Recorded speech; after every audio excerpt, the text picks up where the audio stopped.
Tonight on Cinema Rewind, we're stepping into the world of dreams and nightmares. Wes Craven's A Nightmare on Elm Street redefined horror with one of the most terrifying villains of all time, Freddy Krueger. So let's roll the intro and we'll see you in a few seconds, guys. Stay tuned.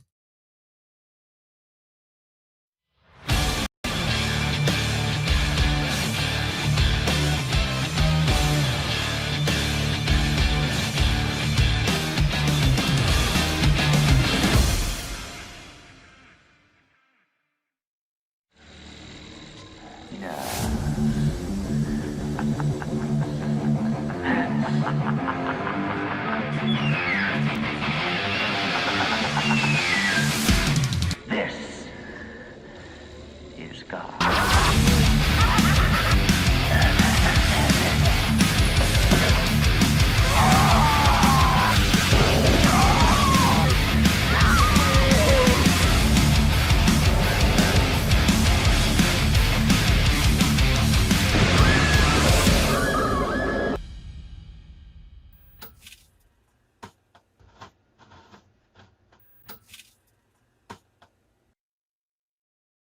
Holy shit, that was badass.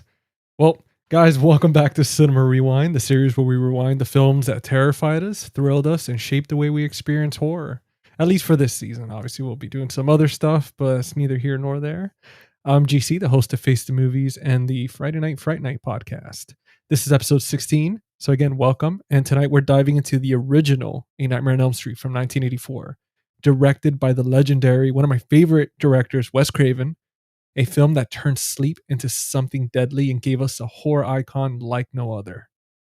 With me, as always, are my trusty co-hosts, the man, the myth, the Jordan from the Movie Den, and the Mr. 300, the man that joined the 300 Club on YouTube, Steven from After Hours Video. So make sure to congratulate him in the comments, guys. And now, of course, we have a very special guest this week, as always. Now, this is a man that has all the connections. The man that broke the news on the Nightmare on Elm Street 4K Steelbook box set. The design kept us updated at all times. And last but not least, the man that makes some of the best candles and wax melts in the game. Now, some of you know him as Christian, and others know him as your old pal CHH. So please make sure to light up the comment section for this legend himself, Planet CHH. Now, let me get everybody on. Christian is running a few minutes behind. Had a little emergency, but he is going to be on hanging out with us shortly.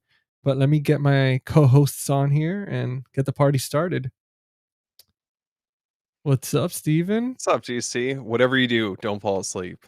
Dude, I'll make sure not tonight. Jordan, you look like you're getting kind of sleepy.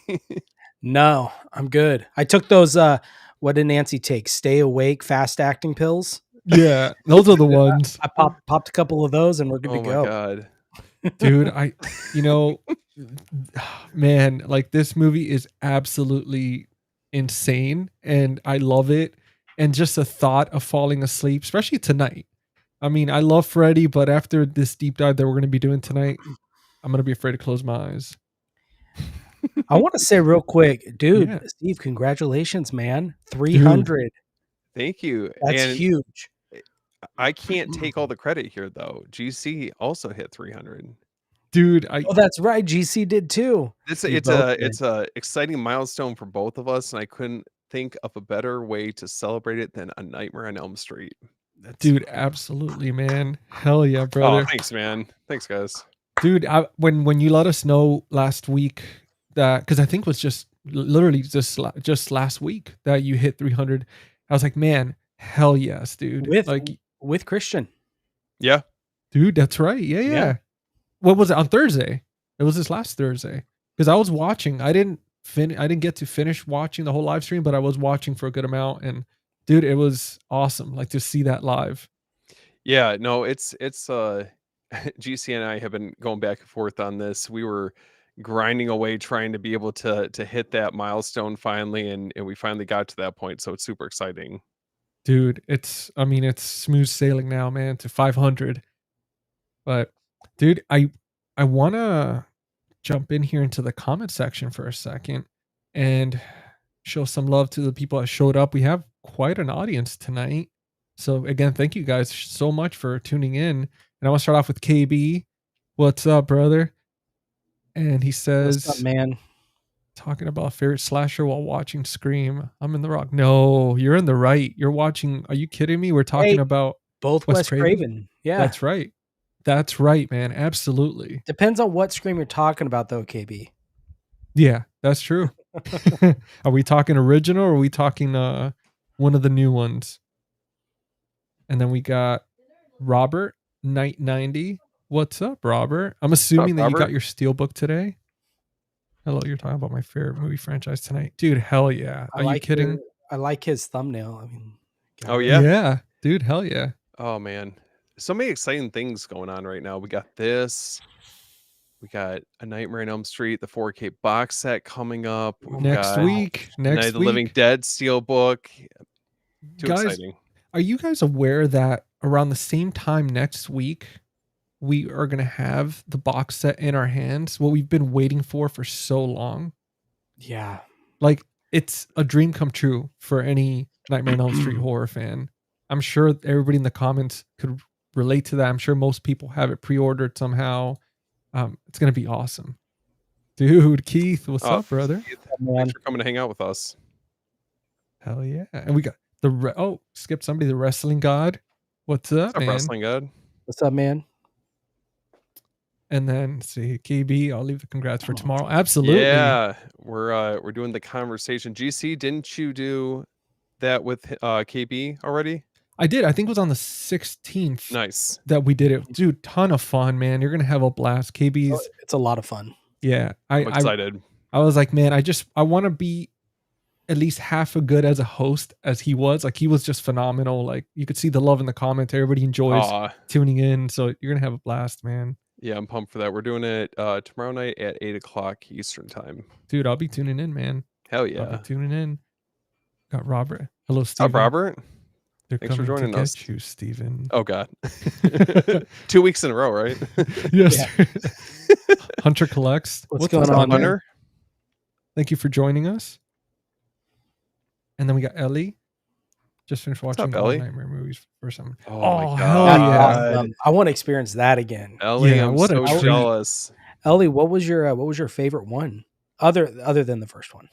Yeah, please let us know, because I mean, like, man, to see it in this, especially like in 2025, to be watching them, I mean, it's insane from 1984 till now. Yeah. Oh my gosh. Spooky Nerd Club, what's up? What's happening? Thanks for joining us. Then we got KB saying the OG going through the mall. Oh, hell yeah, man. Nice. Good choice. Good choice. So do you guys have like a certain franchise you usually kick like the Halloween season off with? I mean, I book in mine with Halloween. Yeah. Shocker. Yeah. Yeah. That's surprising. I didn't expect that. Yeah, right. But tonight I'll probably, after this, be watching the new Night of the Living Dead. The new cut. Yeah. Oh man. I'm jealous, man. You gotta let me know how it is. I'm sure there's a review coming in. There might be. Nice. Dude, that's pumped. Yeah, I think for the next few days, YouTube is going to be like strictly Night of Living Dead reviews, and then in a few days it's going to go to the Nightmare on Elm Street. Alexander, thanks for calling out as always. I would love to see a post. I don't know why I feel like there's going to be a post tonight. I would not be mad. Not at all. Big fan of them. Hell yeah. A what? Oh, Alexander doing like a post of all the pictures. Yeah. Yeah. What's up? Also, I just did some fast research that could lead into some great idea theory as to why Stu be alive all along with him as a killer. Oh, that'd be cool. Let us know in the comments. Okay. Wrestling God. That'd be interesting to find out. Right. I'm always curious how they could pull something like that off. And Ellie says the original was the best, but my next favorite was Dream Warriors. That's a good choice. Yeah. Yep. 3 and 4 are amazing. I like 2. Really? You like 2? I thought we Yeah. talked about that. Okay. I mean, I don't hate it. Like, I love all of them, but like, I definitely know that 2 is not the biggest fan favorite. Yeah, I'd have to agree with Ellie. Mine is 3. Yeah. I like No, 4. even 4 is good too. even Wes Craven said it too. I don't know if you guys knew this, and I really wanted to bring that up real quick because I just found out. I didn't know why I didn't know this, but in the first Blu-ray for this set, it comes with the documentary "Never Sleep Again." I didn't know that, Oh. dude. I had no idea. It and not only does? that, and it not only does it have the documentary, but it also has the what the hell is it called? The House That Freddy Built documentary on here as Okay. well. Hold on. Let me go grab mine. Guys, yeah, so if you guys own this, whatever you do, if you get the 4K, I'm assuming it's coming with that as well, but don't get rid of this Blu-ray because this Blu-ray has in the first disc a ton of documentaries, behind the scenes, like rewatching it, I just discovered it. Hold yours up again. Yeah, Oh, yours is I have the UK one. It was little. but it should still it should No, say it looked really small to me. That's why I was Oh. confused. yeah, Oh, now we're comparing box sets. yeah. Just My- oh yeah. Oh, I did not know that. Mine's You a have little the House small. That Freddy Built, Never Sleep Again, and Night Terrors: The Origins of Wes Craven's New Nightmare, or Dude. Wes Craven's Nightmare. I did not Yeah. know that. I have to say this next month I would say starting now for the next month has some of the more exciting announcements that we've gotten in some time, especially leading up to Halloween. I mean, we got the Saw Steel Yeah. books coming up. We Mhm. got the Devil's Rejects. We've got obviously Night of the Living Dead, Nightmare on Elm Street box set. So super exciting. Well, you know what's exciting, Steven? Even more than all those things combined? As I was talking about earlier, we got the legend himself. He's right backstage. I think Alice Cooper would be proud. Let's bring him out here. Hey, Oh man. Our old pal CHH. what's up, buddy? Oh, I don't. Christian? I don't Uh-oh. think he. Oh no. Can't see us. Good. Freddy cut his mic. Dude, I'm telling you. It's like New Nightmare all over again. Oh God. Oh. Oh, wait. Here he is. Let's bring him back on. There he is. There it Hey, is. The What's up, legend fellas? himself. What's up, man? How are y'all doing? wonderful. How you doing? Great. We're gonna see Dude. if this internet behaves tonight, man. I'm sorry. I'm sorry. I was telling him my dogs had gotten fleas. Not bad, but it's one of those Yeah. things where Sydney was like, "Hey, we gotta scrub these dogs down tonight and get it Yeah. done." So my 2 pugs we were scrubbing them down right before this. Nice. So. Yeah. It's like hold each one down and just oh man, it's such a nightmare. Like Yeah. we're really talking Yeah. about nightmares. Like it's dealing with fleas and stuff, and you know how dogs are. They don't want to bathe and No, and all you that. got to handle it the second you find it. Yeah. It's just one of them Yeah. things, man. Am I coming out? I'm coming out of this mic, right? Oh yeah. Yeah. That sound good? Yeah. Okay. Not Crisp. to be nerdy, but I like that RE20. Let me know. What do you like better, your RE20 or your 7B? It's a good Your SD. question. You know, I think the RE20 has more of a broadcast sound, and it just depends. Yeah. Like I'm a mic junkie. Sometimes I like that old school Howard Stern, thick bodied, kind of vocal. Yeah. But the SN7B is Right. like if I'm doing something quick and I know that like I don't have time to like fix myself up, put on a nice shirt or Yeah. whatever. I know that if I do some YouTube shorts and I use the SM, my audio is going to be just perfectly balanced and well. And Okay. Hell yeah. I use different ones. So, but I Mhm. like this one. I go through phases, but right now I'm really enjoying my my RE. Okay. So- Yeah, I've been looking at them, and so I've been considering picking one up. I know they're great mics. Dude, Yeah, it- I mean, it looks sick. if they redesign them to where now they're black. The RE20 is black. The 320 is a kind of a matte black. That's a cheaper version. Yeah. But it lacks that body. They sound good, but you could probably get this model before they change the color. You could probably get this for probably $250 now, maybe even under $300. So That's actually pretty good. yeah, I think this is you can't really beat the RE20. No, it sounds great. Dude, it looks like a military type mic. Like it looks That's so just an damn old cool. school. It's an old school. This is what the pros use on the radio station. So, it's just one of them things. I love it. I love it. It's not good for recording vocals or anything, but That's what's great about this mic. I mean, this thing is very versatile. So Yeah, it is extremely, like, a lot of my stuff I record for music. I use that. yeah. You know what's really versatile, Jordan? The fact that we have a third that owns the same shirt as us. Oh gosh, yeah. Oh, you guys Somehow. and me and him got the we got the just the clean. Hell yeah! Yeah, I got the basic tees on. Oh, let me get nice comfortable tees. Dude, I swear it's so funny. You guys have like the colder lighting with the with the basic colors and stuff, and then over here we have the red. It's almost like we're like team Freddy against like we're all horror. moody and emo over here. Yeah, it's like Team Freddy versus Jason. That's right, dude. Hell Well, yeah, dude. Christian, thank you so much for joining us, brother. Excited to thanks, have man. you on here. I know the comment section's like so damn pumped. It Oh, says really? Here, Oh, let me I share it feel out. Hold on, let me get my phone. we've got 5 cats. Yeah, somebody's like, we got. Oh man, dealing with cats and fleas, the worst. And they have those claws, so it's their house is a prison riot. That's hilarious. Oh my god, I Oh, can only gosh. imagine. And Alexander, talking about nightmares tonight. Thank you for bringing that up, Oh my god, dude. I had to sign off because I was crying. Dude, last week's episode, Christian, my thing started glitching right when it was my turn to close off the episode. And dude, I sounded like Stephen Hawking, and it was just a nightmare. Yeah, it was rough. Oh my god, it was pretty so much. bad. And then you just see my face like contorting into like I felt like I was in The Conjuring or something. It was freaking My God. stupid.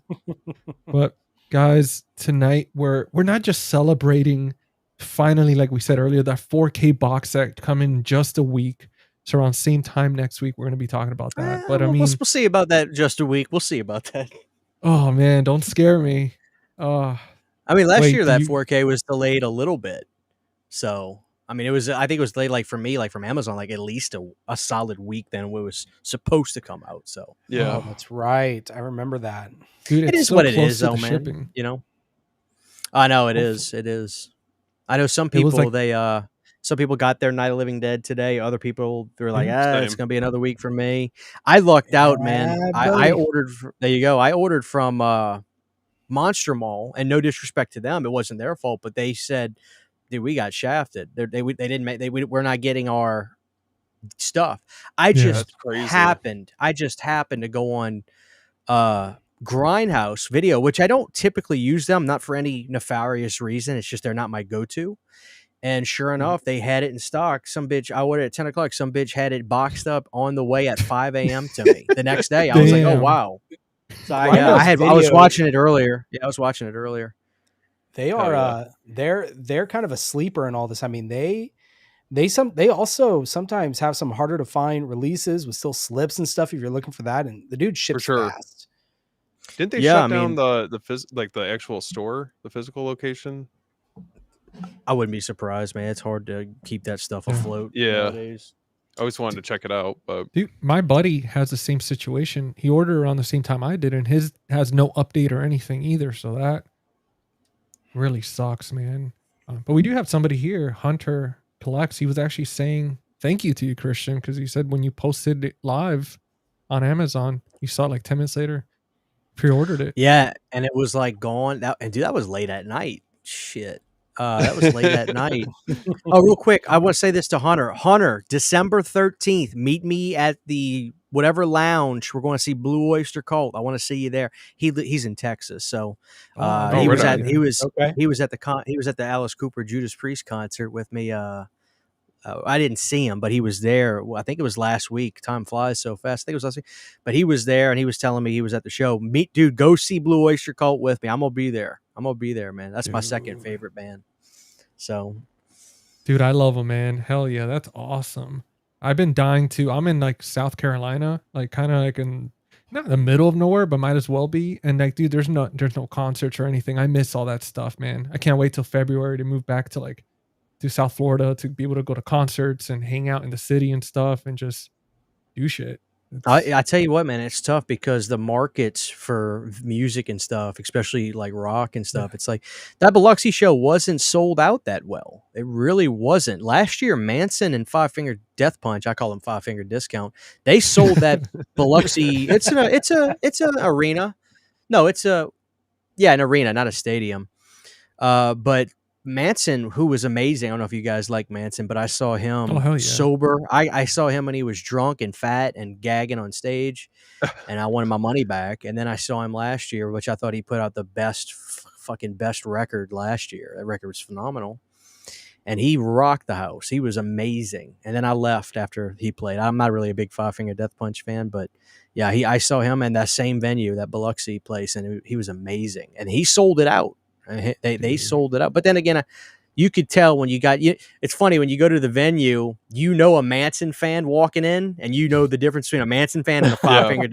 The Manson fans, they all had on black, or the Five Finger Death Punch fans, they all had on they had shaved heads, Affliction t-shirts, and Miss Me jeans. And I'm talking about the guys with the Florida leaves upside down on the ass. You know that you can tell the difference of the fans. You know what I'm talking about? You could point out the fans as you go up there. So, dude, I saw Manson and Smashing Pumpkins live. I think it was around 2013, 2014 in concert, and it was just the coolest freaking thing, man. Watching them back to back.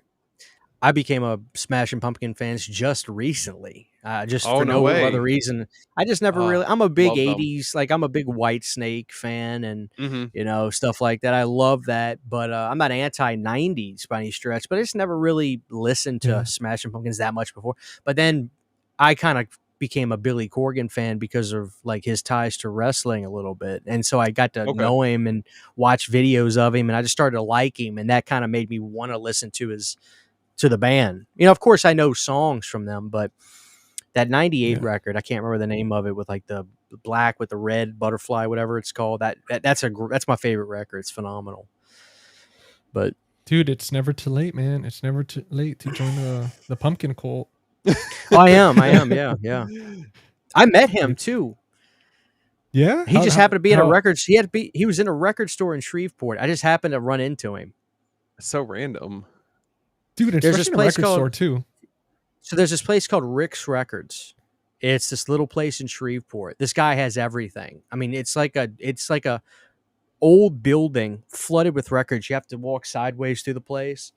And I see this tall motherfucker in there with he had like a beanie on, and he kind of was walking, he had a goofy stance, because Billy's kind of got and I happened to say, I looked at him, and he was looking I was in the new wave section, and then there's the rock section, right? I happened to look, and I just walked up. I said, "Billy?" And he's like, "Yes." And I was like, "Man, I'm a huge wrestling fan." But when we talked for a minute, and I gotta say, I did say, "Hey, man, listen, is it cool if we get a picture?" He goes, "It's not that I don't want to. It's just I'm keeping a low profile, right?" And I said, "Nope." I said, "No problem, man." I didn't take it personally. I could tell I don't know what his deal was about that per se, but he wasn't mean. He was just like, "Hey, I just kind of want to, I don't want people to know where I'm at right now. Sure. I'm just trying to do my thing." Yeah. And I said, "Hey, dude, no problem." I say, "I'm a big wrestling fan. I love what you do at NWA, blah, blah, blah." But he was cool after that. He actually asked me what records I was getting, and I was getting some Stray Cats records at the time. So nice. He was really cool, and he was friends with the Rick guy that ran the place. I guess they go back somehow. They know each other, though, because they were talking you could tell they knew each other by the way they were talking. So it was pretty cool. He's tall. I didn't know he was that tall. He's 6'3" or 4". Shit, dude. Damn. He's around us. Well, he's actually taller than us, because I'm 6'2", and I know you're Steven. You're 6'2" or 6'3", right? 6'2". Yeah. Crazy, dude. Man. Chris, we have a question here. I don't know if it was directly to Christian or just to everybody else, but Steven from the movie Odyssey was trying to find out, because he missed out. He sold out the whole box set and stuff, but he's trying to see what would be the next option. They have the standard one, which is, I mean, if you're fine without the steelbooks or the UK set, right? Yeah. I mean, I'd have more questions for him. I'm assuming you are a 4K. You have a 4K TV. Do you have an HDR10? Is it Dolby Vision? Like, I need more. Like, tell me a little bit more about what your situation is. I do You know know that that- Steven has a 4K player because he does collect 4Ks and stuff. The only thing we were talking about, because I was talking to him like directly and stuff, is that he hasn't seen the Nightmare on Elm Streets. At least I don't know if he's seen them up to now, but when we talked a few weeks ago, he said he hadn't seen them. So I was telling him, I was like, well, you know, that's the thing. I mean, it's going to be hard to hate the franchise because I don't know anybody that does. But I was definitely recommending. I was like, dude, spend like the $18 or something on Amazon, get this guy. Like watch them and stuff, and then if you do end up liking them, you could always upgrade to the 4K.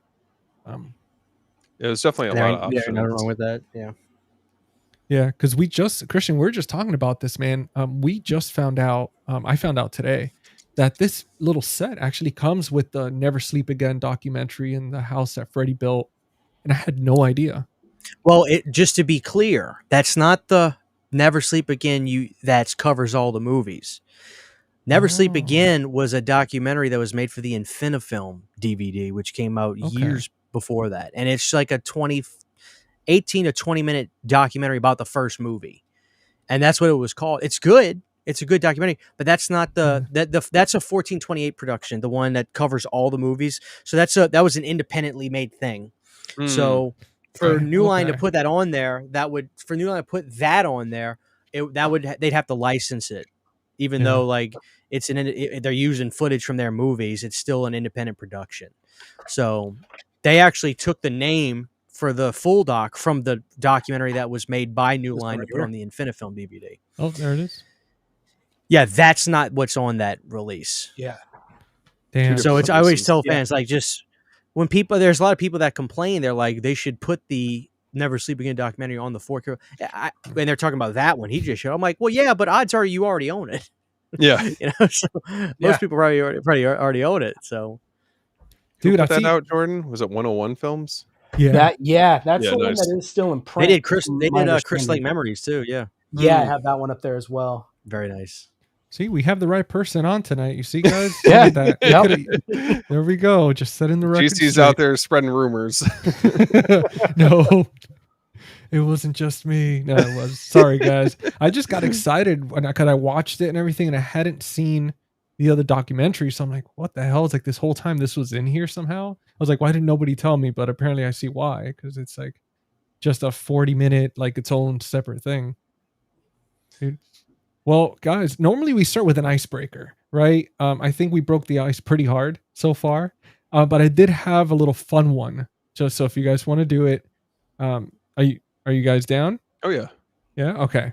So for this icebreaker, we've seen Freddy versus Jason already, right? I want to go around the horn and find out if you could pick any other villain, in these horror universes, who would you pick to face off against Freddy next? And we'll start with you, Christian, since you're our honored guest. Jeez. That's a good question.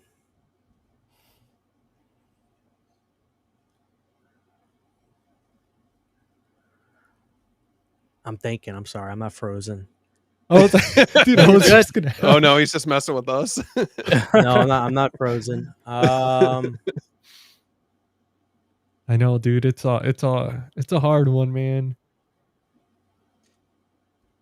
I don't know how the movie would be tonally, but I would like to see the creeper fighting because they both wear the fedoras. The silhouette of the poster would be cool because it's for both of them have fedoras on and everything. So, dude, I don't know. To me, Jason is the perfect. Like Jason was the perfect villain for him. Yeah, but I think the promotion of those two, like just imagine the poster, the silhouette. It's two fedora heads, like side by side.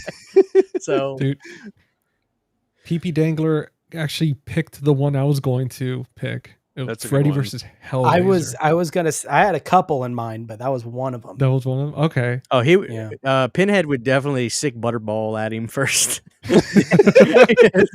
He's expendable. We're gonna get Freddy versus the Grabber from the Black Phone after the new movie. Ooh.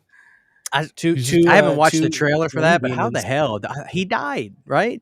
He died. He's a dream demon now. So Apparently, anybody could be a dream demon these days. Yeah. Little stone from the loved ones go against him. I feel like Freddy would need therapy after stepping inside her head. Oh, Or from you can the have loved ones? Rumpelstiltskin. Oh hell yeah! What about you, Steven? Because I see you thinking, man. Either you're googling, you're doing No, something no, over no. there. I've got so there was one that stuck out to me. I feel like I don't know how it would work, but Cropsy, being that they're both burn victims. Cropsy, that's interesting. Yeah, 2 burn victims going head to Okay. head. Dude. You know who would be another good one? Because I feel like it would be more of a comedy. It would be Leprechaun versus Freddy. That's what I say. Rumple. Yeah. Yeah. Dude, a rumple, because it would just be like one-liners back and forth. He'd be like, "You took me gold," and he's like, "Fuck you." Dude, and Robert was saying, dude, no worries, man. I appreciate you subscribing, man. Thank you so much for the support. Hell yeah. Can you Dude. tell which movie he likes? It's gonna be a hard one. No. Look at his name. Look at his name in his I know. profile picture. Oh, you were being sarcastic too. Yeah, I was I'm still fucking getting to up. know you. I'm still getting to know you. I was gonna say. Yeah, he said every time we're doing Planet Dirties and we say we always just make a joke like Brandon, what movie you think he has hanging on his wall? Like that's Robert's personality right there. Night 90. Dude, That's I was gonna say, I was like, I want to say Dawn of the Dead, but I might be a little off. He just has, dude. I was watching today. This is completely out of left field, but I was watching this reel actually before this live stream, and this guy that collects the Titanic VHS, and it was a whole Titanic 2-minute on reel. VHS. I love that That's guy. the dude. Oh, yeah. Yes. Dude, and I was just picturing that as just like a bunch of VHS of like Night of the Living Dead from the 90s. I was like, dude, that'd be sick. That's a Robert. hell of He's a got collection. a big poster blanket. The pillows are Oh, Tony Todd from the movie, and Like one of the it's so life-size funny because when pillows. the announcement for this came out, I just remember him commenting like "hell yeah," and I'm like, oh, I know he's excited. Dude. And he knows it's all love. I'm not making fun of him. He knows Yeah. it's all good. Yeah, we just mess around here, guys. Don't worry. Jordan sacrificed me last week to the zombies. Oh, We yeah. had our last week's True. episode, That's so true. and I still love them. Had to make it a little interesting. I know. I ended up not being the final girl anymore. Becoming a Cinnabite, so that would be an interesting factor. That's interesting. Freddy, instead of trying to kill him, he might be like, "Come here to my dungeon." Like a dark turn. Yeah, it's a nightmare, man. Oh no, somebody has a type. I have. I Titanic feel like 7 Pinhead times. would be interesting though. Yeah. That would be a worthy adversary, man. I feel like, Pinhead is all about, pain and all that stuff. And it's like, he has all these abilities to, control his environment, right? Like Mhm. Freddy does, like in his nightmare. So just imagine, Freddy's already been burned and blown up and all sorts of shit. So it's like, what's Pinhead going to do to him at this point, Like Jason is more of just kind of wandering and stuff. And I don't know. I feel like it was awesome to see these two guys. Or Michael Myers. That would be an interesting one. Yeah. I'm surprised you didn't say that one, Jordan. I thought about it, but I was like, likely? Nah, I don't know if I would want to see that. Yeah, that's true. Because then Michael would just be like slowly, like slowly and shit. You just see Freddy. He's like, oh, stop, Christian. I don't.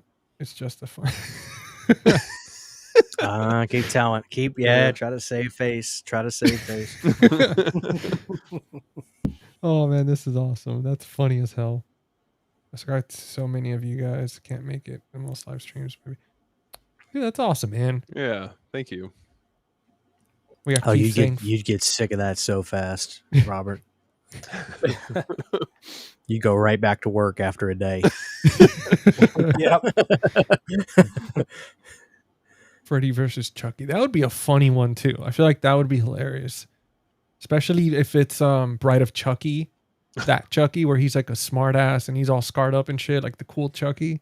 I think that would be pretty good. Dream Demons versus Hell Priest, that would be pretty sick. Yeah. Hell yeah. Oh, There we go. Love you, Christian. You're a cool I dude. love you Hell too, yeah. Robert. I love you too. I love you too, brother. Now, guys, I want to jump into the next segment, which is kind of like our main discussion points. I want to talk about Wes Craven's vision for this. Mm. How do you guys feel? I mean, we've obviously grew up with this franchise, right? I mean, it came out way before we were born, but we still grew up with it. I know for me, this was one of my main staples growing up when it came to Oh, horror, yeah. especially seeing it on TV playing a lot. What was your experience like growing up, guys, with Nightmare on Elm Street? Like, when did you see it for the first? If you remember more or less, when did you see it for the first time? Watching it for the first time, do you remember your initial reaction to it? Were you even afraid after watching it? Can we start with you, Christian? Oh wow. No, I didn't see it when I was a kid. I didn't. I am admittedly not a lifelong horror fan. It wasn't until I was 17, and I knew who the characters were and everything, and I'd seen bits and pieces. But and I don't want to say anything negative about the first movie, but no, I wasn't really creeped out or scared by it because I saw two before any of them, and that wasn't by choice. That was by my mom worked right next to a Blockbuster when I was in 10th or 11th or 12th grade. And I said, Mom, on your way home, pick up Elm Street for me at Blockbuster. And she came home and she said, somebody was renting it. So I just got you the second one. And I said, that's fine. That's fine. So that movie, well, I'll save my story of how I felt about that movie. No, but then I eventually went back and watched the first movie, which it's funny because I can't really have this incredible story about my feelings about seeing it for the first time because of coming out of 2, which obviously it's no surprise that I really love 2. But I mean, besides that, of course, it's one of the greatest horror films of the decade, easily. And I actually think it came out right at the perfect time because a lot of people say like the slasher movies were kind of like waning a little bit by 84, and it had to be good if there was a little bit of if there was supposed fatigue for that sort of subgenre at that point. So I know my dad saw it when he in the theater, and he just was like, he's like, Christian, unless you, I remember I would ask him about it, and he'd be like, you just don't understand. When that movie came out, like it was so big, it changed the world. Like it was like there was life before Freddy, and then once he existed, everything was just different. Everybody knew who he was. So, but no, I didn't grow up I knew who the character was, of course. But like, no, I actually didn't see it when I was little. Thank God. It probably would have ruined me, like everybody else. But Dude, it's interesting to hear that the second one was your first, because normally, obviously, like when you hear people getting into these type of like franchises, they always start with the first. And in your situation, it's like, well, here's the next best thing. He's like, here's the second one for it. Mm-hmm. And I could understand why it would, like, your opinion would be a little different, especially coming from the second one. And you see Freddy's personality is a little bit more different. He has a little bit more one-liners. It's a different tone compared to the Wes Craven from that first one. Because that first one, I mean, to this day, it's like the darkest, most like horror elements. And then that's why you have people say like 1, 3, and 4. It's where it's like even Wes Craven's like, these are the ones. They're like horror based. Everything else is just one-liners and more of like kind of a bit of a horror comedy act. But dude, that's crazy, man. Coming off from the second one, that's pretty cool. I know, and what your dad was saying, it's true, 100%. I mean, before Freddy, there was life, but then once that came out, especially around 84, where you had Friday the 13th, you had Halloween's, like I mean, dude, it changed the world. And the fact that what they did with Freddy wasn't being done around that time. I mean, like the scene where, and I forget Heather's friend's name, but where when she's like up on a ceiling and there's blood spattering everywhere. Tina. Yeah, dude. I mean, stuff like that wasn't being done, or like the way was Johnny Depp dies. Like it was straight up The Shining, and people were just like losing their shit like over this. Yeah, it's a unique concept. I mean, I can definitely understand why it was so pivotal at the time for those who were seeing it at the theaters. Yeah. Just because it's, I don't know, the idea of like falling asleep and you're not even safe in your dreams, that you can get killed in your dreams. And I know, didn't Wes Craven, he based this around like an actual case that had happened where somebody died in their sleep, right? There was Yeah. 3 cases. There was Okay. 3 cases And where then the look was I think it was as a child, he saw this character outside his window at night. So some I dirty think it bastard was. outside the Yeah. house. Some dirty That was what he drunk said, bastard. but yeah, Some it drunk, was some drunk was like son of the a neighborhood- bitch outside the house. no, it was actually like some neighborhood drunk, and he ran into him one day, and he was wearing like the fedora, and he just like crouched down and just stared at him right into the eyes and freaked them out. So he was like, that's where he came up with the idea for the hat, where it was like, okay, that creepy drunk guy in my neighborhood, he's got the hat. And then Right. Freddy, the name was a guy that bullied him. So he's like, all right, I got the name already. And then with the glove was just something. He's like, okay, everybody else has all these other weapons, like a knife and a machete. Yeah. So let me give him something really creepy, where it's some makeshift glove that anybody could make. You know what's funny? Correct me if I'm wrong, but don't they really just refer to him as Fred in the first Yeah. movie? Fred Krueger. Yeah. Yep. Pretty interesting how they decided to just call the sequel Freddy's Revenge instead of Fred's Revenge. Yeah, Fred's Fred- Revenge. Fred's Revenge. Fred's Revenge does not The have the Revenge of same. Fred. Well, it was. I think Man, with what's Fred, Fred it was up like to now? What's Fred pissed off about now? good old Fred. Little drunk Fred over there. Yeah. I had, Well, it was, you know- I had a pug named Fred. He was the chillest, like fattest, oldest pug. We just, Oh my God. he Dude, fit I the love name as pugs, Fred. Yeah, You just had the eyes going separate ways. I'd get home. Like I'd in say, "What's Mr. up, old Deeds." Fred? How you doing, Fred?" Uh, There wasn't nothing scary about him. You should have put the little sweater, the Freddy sweater on him for Halloween. Oh, Unless man. you did. Oh yeah, I yeah, would've- yeah. Oh hell We yeah. got those. We get those dog outfits. Dude, you know, I was thinking that the reason why they called him Fred in the first one is they were introducing him. So it was very professional. It's like, oh, this is Fred. But by the second movie, they were like, oh, Freddy, he's our friend. He's This is Mr. It Krueger. works though. yeah. Yeah. Yeah. Well, what It about you, works. Steven? I mean, not Steven, Jordan, I'm sorry.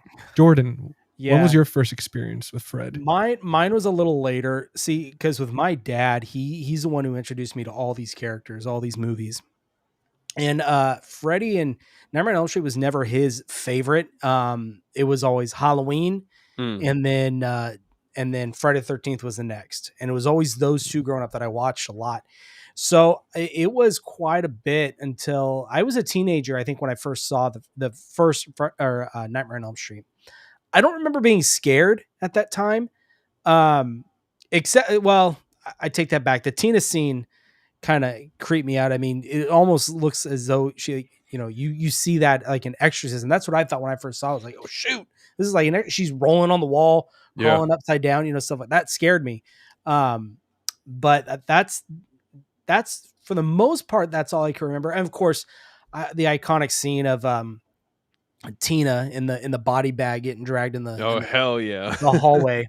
Dude, But yeah, that for me, it wasn't a core memory as a child watching this. Like I said, it was a little older because a lot of my movie watching was just kind of geared towards whatever my dad was introducing to me, and Nightmare on Elm Street just wasn't something that was played at my house.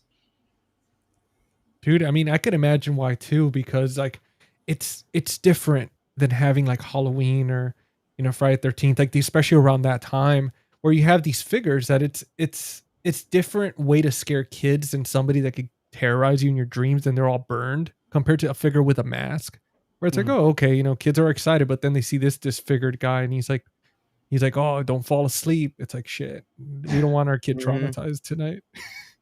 Mm-hmm. Yeah. Well, what about you, Steven? I know you got the VHS. Yeah, I got you covered, man. Got you right That's- here. I already knew. I was like, oh, with all this. Oh, man. That's cool.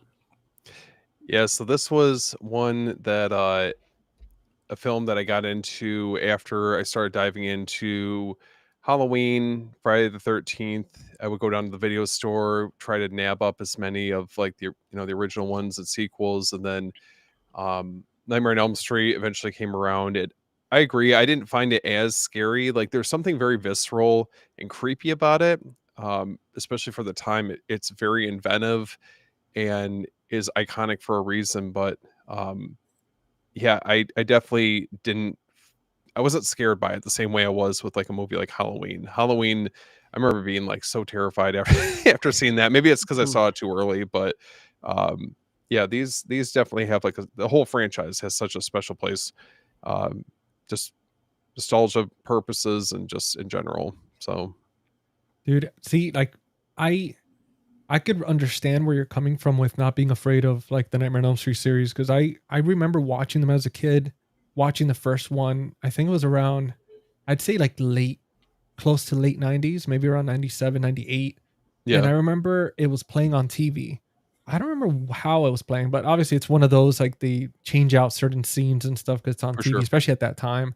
But I remember watching it, and the whole time I was thinking, like I was never scared. And I think why it's because of the comedy aspect to Freddy, like the one-liners. But it was just one of those. I was just obsessed with the whole dream thing. I thought it was Yes. even as a kid, I was like, wow, this is crazy. Like I've never, Mhm. getting into horror at that young age where you're seeing like, Michael Myers, Jason, and all that stuff, Hellraiser, and this particular guy is like gets you in your sleep.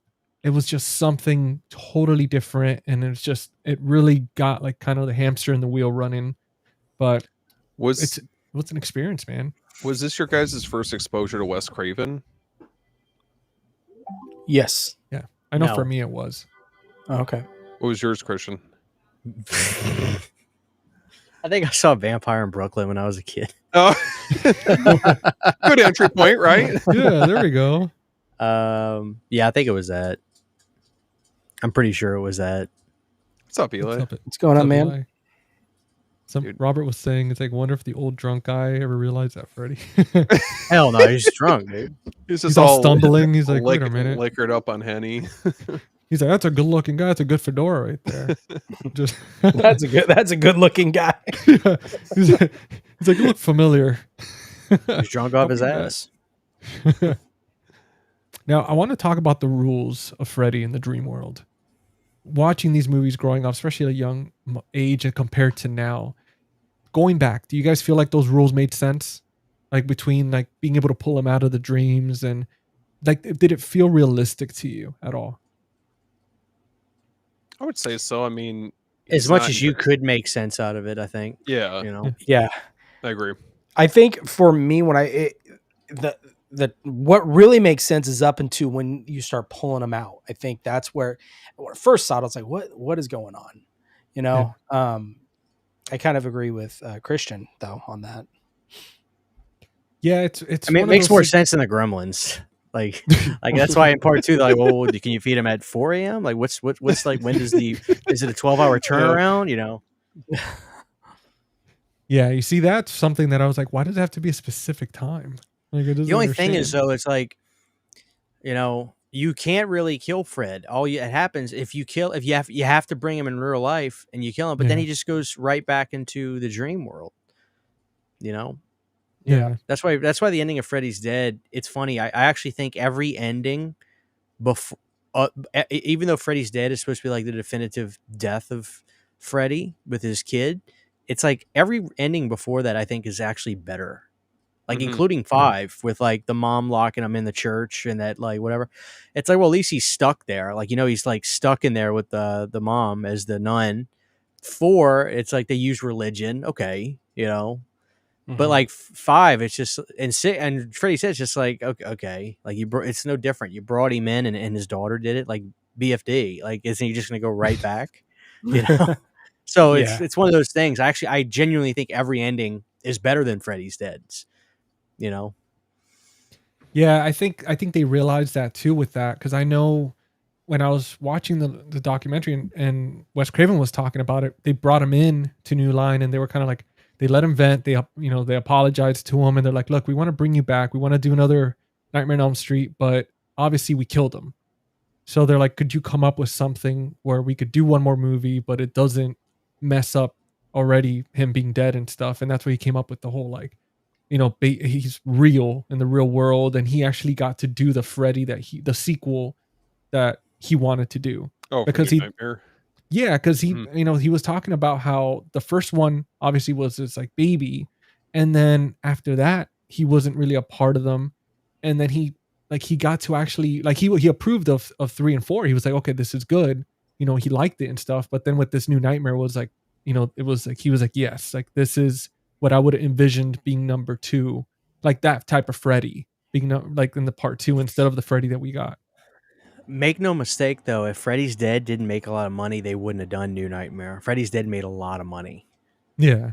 Oh no, I can imagine, man. I mean, Freddy always makes money though. That's the thing. I mean, And- except the new one, the remake. That shit was. Well, the interesting thing is there's this book called Slash of the Titans, and it's about every script and the entire timeline of making Freddy versus Jason. And this book goes over every script that was written. They spent millions on scripts.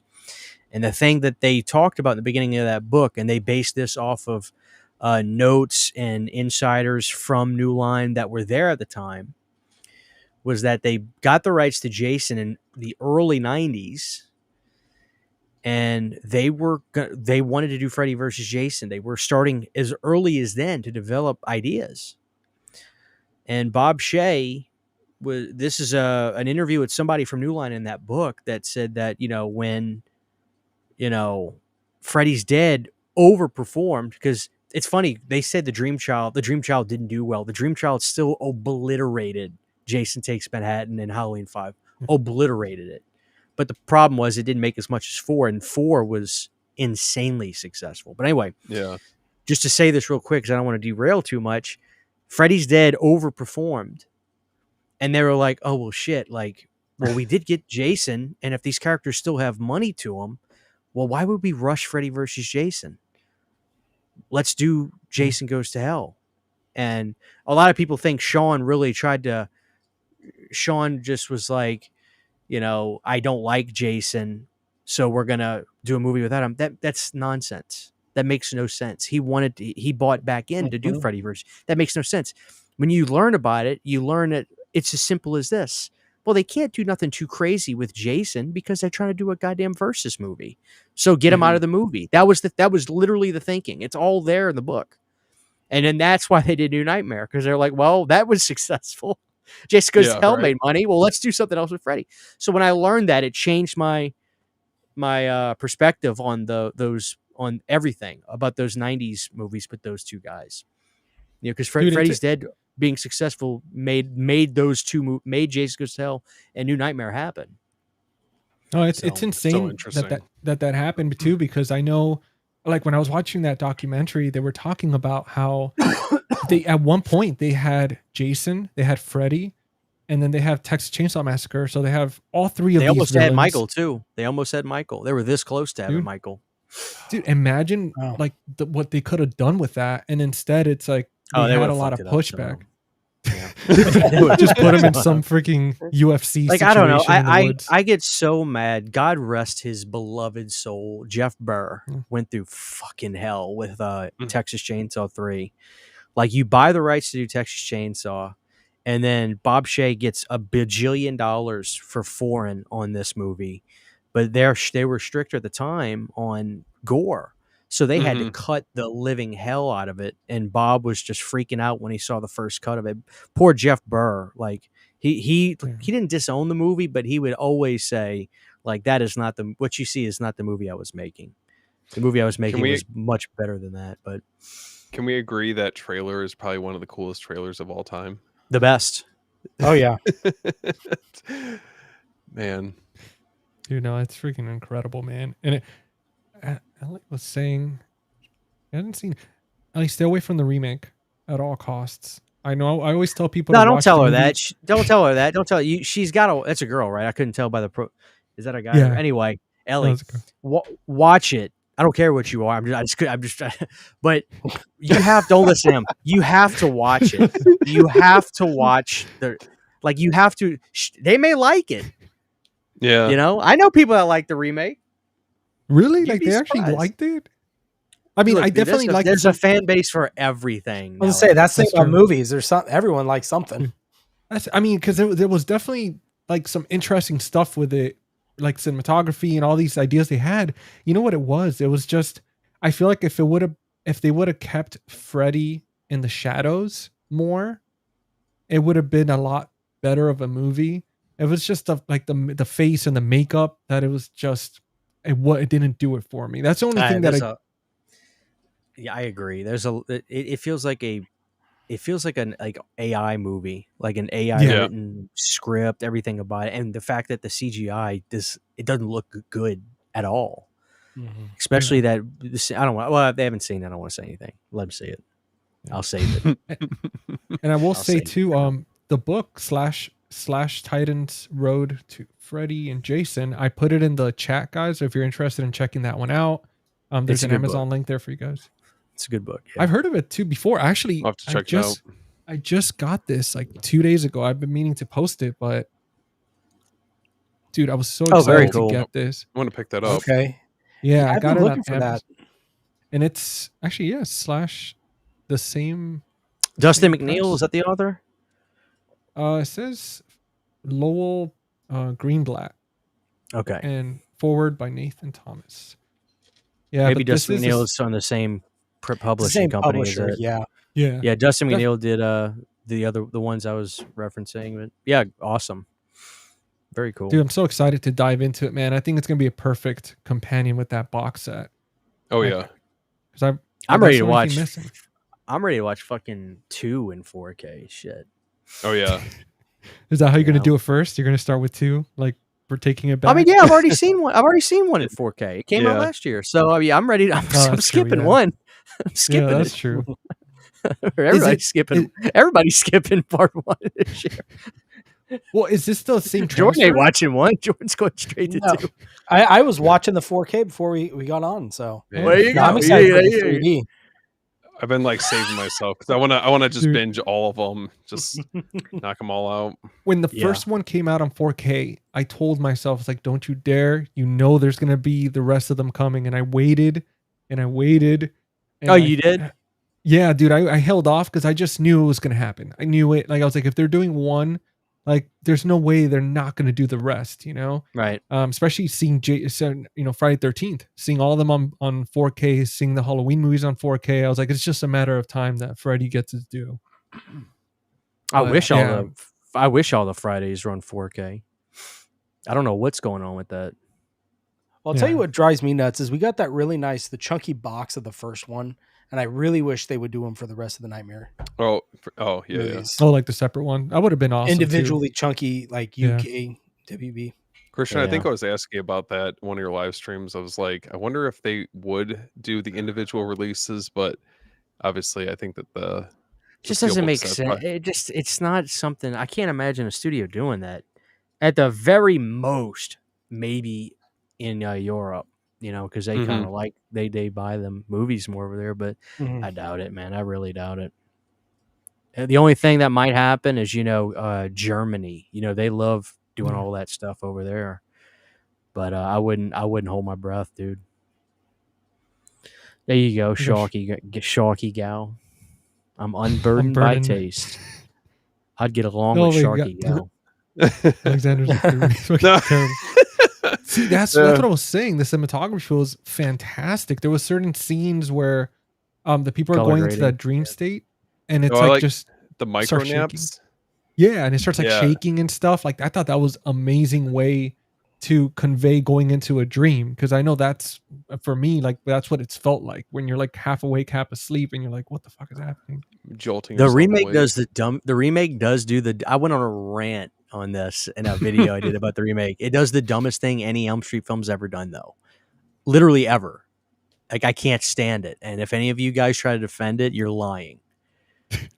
You want me to say it or okay? See, I'm ready for So it. when the gentleman, I don't know the actor's name, so I'm just going to say his ethnicity because it makes it a lot easier if you guys know who I'm talking about. The Asian gentleman, when he was in Friday the 13th remake, Shoot the Boot, that guy, he Oh. is Mm. uploading videos on the computer. And he's like doing like vlogs about him not being able to sleep, right? You remember that when they're in the library Yep. watching it? Well, the last video, the jackass falls asleep on camera. Freddy slams him into the camera, and then they're watching this. And I stop and I'm like, this ain't a live stream. This is 2010. Nobody's live streaming like that. Freddy Freddie pulled out the SD card and uploaded the video? What? Like, what? Did Freddie upload the video? Like, I couldn't believe it when I'm watching this. Dude, he's Oh my ahead of the God. times, man. Somebody that's the new uploaded Freddy. that video, put it in the HTML on the blog site, and uploaded it. What? That's so much. That's a lot of effort for him to do that. What? Dude, Freddy took off the they glove and would've- started If editing. they would have put it in the film, I would have laughed. Like, Yeah. and he's trying to type. Like, I'd laugh, but somebody uploaded it. Oh my God. Dude, well, Fucking that's. hilarious. I mean, listen, you can't be surprised with Freddy because I forget which one where he's playing the video game, and I forget which of the movies Freddy's it was. dead. Oh Yeah, where he has a glove and everything, the Nintendo glove. I mean, dude, Freddy, if he could play Nintendo, I'm sure he could upload a video. I wouldn't put it past him, Well, man. Well, I don't know. No, If it's he so- was, he'd be a vlogger today if he was still doing stuff. Oh, he'd be all over TikTok. Yeah. just getting people. He's like, yeah, dude, this trend, fall asleep, and just take them all out one by one Yeah. on social media. We got said. Oh, Alexander said I own the remake. Well, there we go. I mean, I have it too. You gotta have it. You gotta have it. I didn't buy it willingly though, because it came in the 3-pack with the Friday 13th remake and the Freddy Oh. vs. Jason. So that's why I was like, all right, well, Oh, you I get got to it. stay. I got it. I own it 4 times, but it was why? just over the years. It's over the years because I don't get rid of Yeah. anything. So if I buy it on DVD back in 2010, I still have it. Then I bought the lenticular Blu-ray. Then I got the Steelbook, just cause. And then I have that 3-pack you were just talking about. Yeah. That's I mean, it's not, commitment. dude, it's a good idea to keep that stuff because as the years go by, we've all learned that, I mean, eventually, all that stuff circles back again. I mean, look at those Mhm. DVDs with Anchor Bay and all that. I mean, now they're pretty pricey, Yeah, some So- of them are for real. Freddie just wanted to become a lifestyle blogger. I mean, that's all the guy wanted. That's what it was about. A little transition. Now, guys, I want to talk about the characters because obviously, we have young Johnny Depp's never been in front of a camera ever in his life, and he just gets sucked into this role, just like he got sucked into that bed. But Damn, too soon. too soon, man. But we got Johnny Depp, Robert Englund, which he already had done like I believe he said like 20 movies prior. He's a classical trained actor and all that stuff. And then we have Heather, which I don't believe she had done anything prior either. Correct me if I'm wrong, Christian, because I mean you're the No, one I with all think the answers tonight. I think that was her first major thing. Yeah. What do you guys, looking back right at this entire cast, was there anybody that you felt like for at least for the first one that was like a weak link at all? You would want to see somebody else, or do you think this was like the dream cast? Like they did good with these guys. I think the cast works. Just, I mean, for the sake of the movie. I mean, Mm-hmm. I don't feel like that they have to go too over the top with the performances. I mean, I think if anything, Heather Langenkamp is, front and center for this film, and then she's opposite Robert Englund. But I couldn't imagine anyone else playing Freddy. That's for sure. Oh no. Oh yeah. There's no way. I There's no will way they say could- though, I agree, but I mean, you have to you do have to wonder what David Warner would have been like, because that dude has been in every single movie. I'm sure you guys know. I don't want to assume, but you know who David Warner is. You've watched a million movies where he's been in it. That's the guy who was going to be Freddy, and I always think about what he would have been like, because he had the job and then he couldn't because he realized he had a prior engagement during that time. But it all worked out, obviously. Wow. Imagine what could have been. Yeah. I wonder I if there would- would have been a franchise though, because Yeah, it it's would have been funny, a you never different know, take. yeah. Because Who knows? like- There's like, I mean- there's only one other person that could have done it, because this person is that good of an actor and he can do anything, and that's Tim Curry. Tim Curry could do anything. If Mm. anybody could Yeah, play Freddy, oh. it's Tim Curry, and I'm just saying. But that doesn't mean that Robert is the best person. Obviously, Yeah. I mean he's like Rocky with Stallone. I have a little bit of a Yeah. controversial take on this. I think everybody in the movie is perfectly fine, but I really don't think there's like besides, honestly, the parents were really seasoned actors, and they're great. Heather's, I'm not going to say she's bad by any stretch of the imagination. I genuinely think she was just a better actor in A New Nightmare by that Yeah, point. I just, I can see uh, that. I think Wes was really good at working with young actors and cutting their scenes well and timing the dialogue and stuff, and worked a great director. But I like Heather, but she was never my favorite. I dare say I'm a Lisa Wilcox guy. I like her in 4 and 5 yeah. more Mm. as far as like my favorite final girl, main actress, whatever you want to call it. But nobody's bad. The beauty is everybody's in symmetry. I always say this. A Mhm. B movie is a lot more enjoyable to watch if everybody is just in symmetry with each other with their quality of acting. That's why Leprechaun 2 is so painful when you have that girlfriend who's the worst actress of all time. You remember that blonde hair girl? She's so Yeah. bad. And everybody else, Morty, the guy, they're all jiving in this fun B flick, and their Yeah. performances are on kilt. But the blonde hair girl, she's so bad, it's distracting. Otherwise, Leprechaun 2, I dare say, could be the best one. You know, but she's so bad it pisses me off. This movie, everybody's in symmetry. That's the most important thing to me. That's But hilarious. I wouldn't change anything. I'm not saying anything's bad about this. Nick Corey, the Latino actor. I forget his actual name because that's his stage name. I think he was really good. He was a Mhm. good actor. The boyfriend of Tina. I liked him a lot. Yeah. Well, that's why Wes brought him on too, because I mean, Wes brought on Heather because of like he liked her face. He was like, I think she fits the face for the movie. And then for the guy that you just mentioned, he brought him on because he felt like he wasn't really getting breaks, and he could see that this guy had range. So when he brought him in, obviously you see him in the prison cell where he's like, "Oh, I could have He's saved good. her" and all that stuff. Yeah, Like, dude, Mhm. that was amazing. Like that scene. he's good. Yeah, I dare And say then he's Johnny, a cut above. Yeah. yeah, like I feel like he crushed it. And then I feel like if I was gonna take anybody out, I would have wanted to see somebody else play Johnny Depp's role, because the only real reason that Wes said that he got that role was because his daughter and somebody else were like, "Oh They my like, god, yeah. yeah," they were attracted to him. They're like, "He's so hot, how can Mhm. you not put him in there?" But he did okay. Like He I don't doesn't know, really do much. he doesn't. Yeah, But like he didn't I really think have. that's the beauty of Wes. I think he knew not to Yeah, push a guy. That's the beauty of what Wes did. That movie's all Wes, yeah. Yeah. all day Mhm. long, Dude, what went into making it, man? I mean, that the struggles that they went through. I mean, the censorship. I mean, especially the scene with Tina, the scene with Johnny dying. Like they had to cut that down so much, and it's insane, man. Like the amount of work that Wes had to go through, and I mean the creativity, every single thing, man. Watching that documentary like really opened my eyes, because every little detail was just Wes sitting there and analyzing it. It wasn't anything about like, oh, let's just throw money at it, or let's just come up with something for some reason. Like every single thing had to make sense. They had almost no budget, so everything had to be like, if they had $1,000, they had to push those $1,000 as far as Mhm. it could go. I mean, dude, he was a master. Like, I mean, it was incredible. Yeah, it's I don't know, just overall for a slasher. I mean, it's a perfect slasher film. Dude, I saw some of the comments in here, and I was like, man, now we're playing with power. I wanted to put it into the intro. Like when I was making the thing, I wanted to put "Welcome to Prime Time, bitch," but I was having issues with that clip. But that's such a freaking good one, man. Oh, Daniel Day-Lewis is Freddy. Oh yeah, but see, that's the thing. There would have not been a franchise, because Robert Englund, his take on it, like the comedy behind it, I feel like that's what created the franchise. What do you guys think?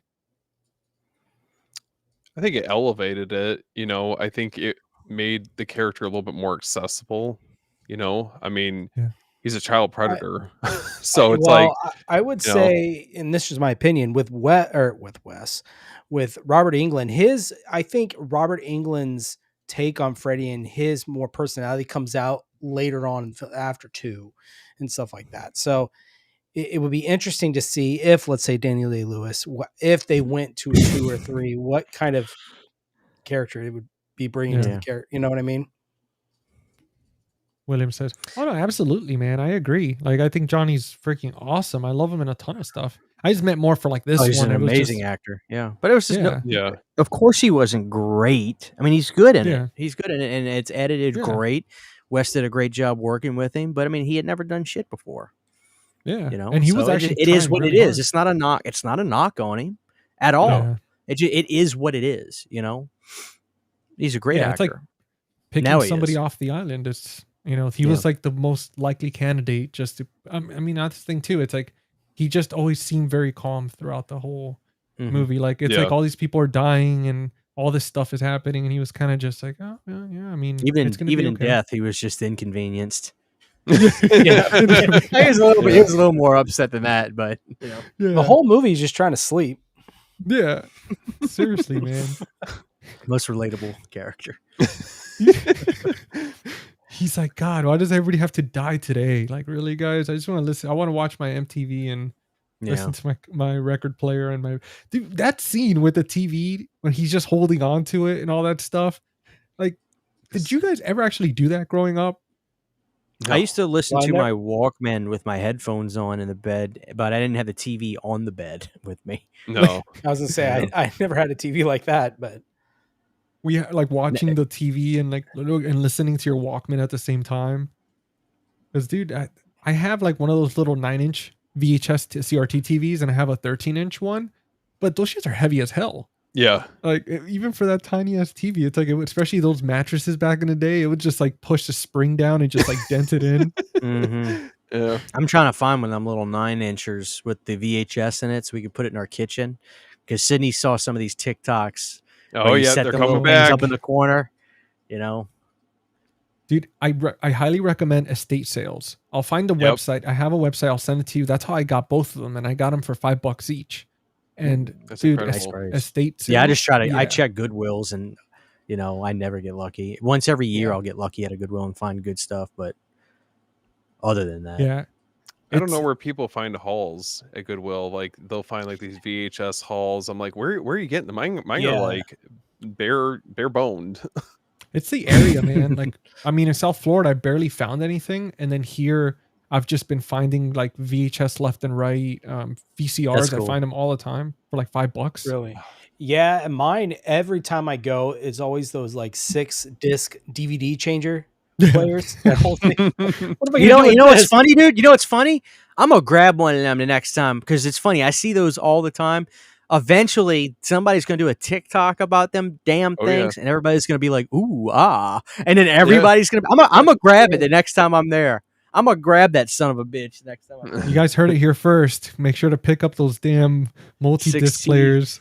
I always get excited because I think they're Laserdisc players, and I'm always trying Yeah. to find some, and then they're always some damn, you know. Dude, that happens to me every time. I don't know if it happens to you, Jordan or Steven. Like, you see one of those, and you're like, holy shit, a freaking Laserdisc player finally, and ends up being like a freaking multi, like 15 disc changer and it's like, what the hell? DVD changer. Yeah. Yeah, it's like, what the hell, man?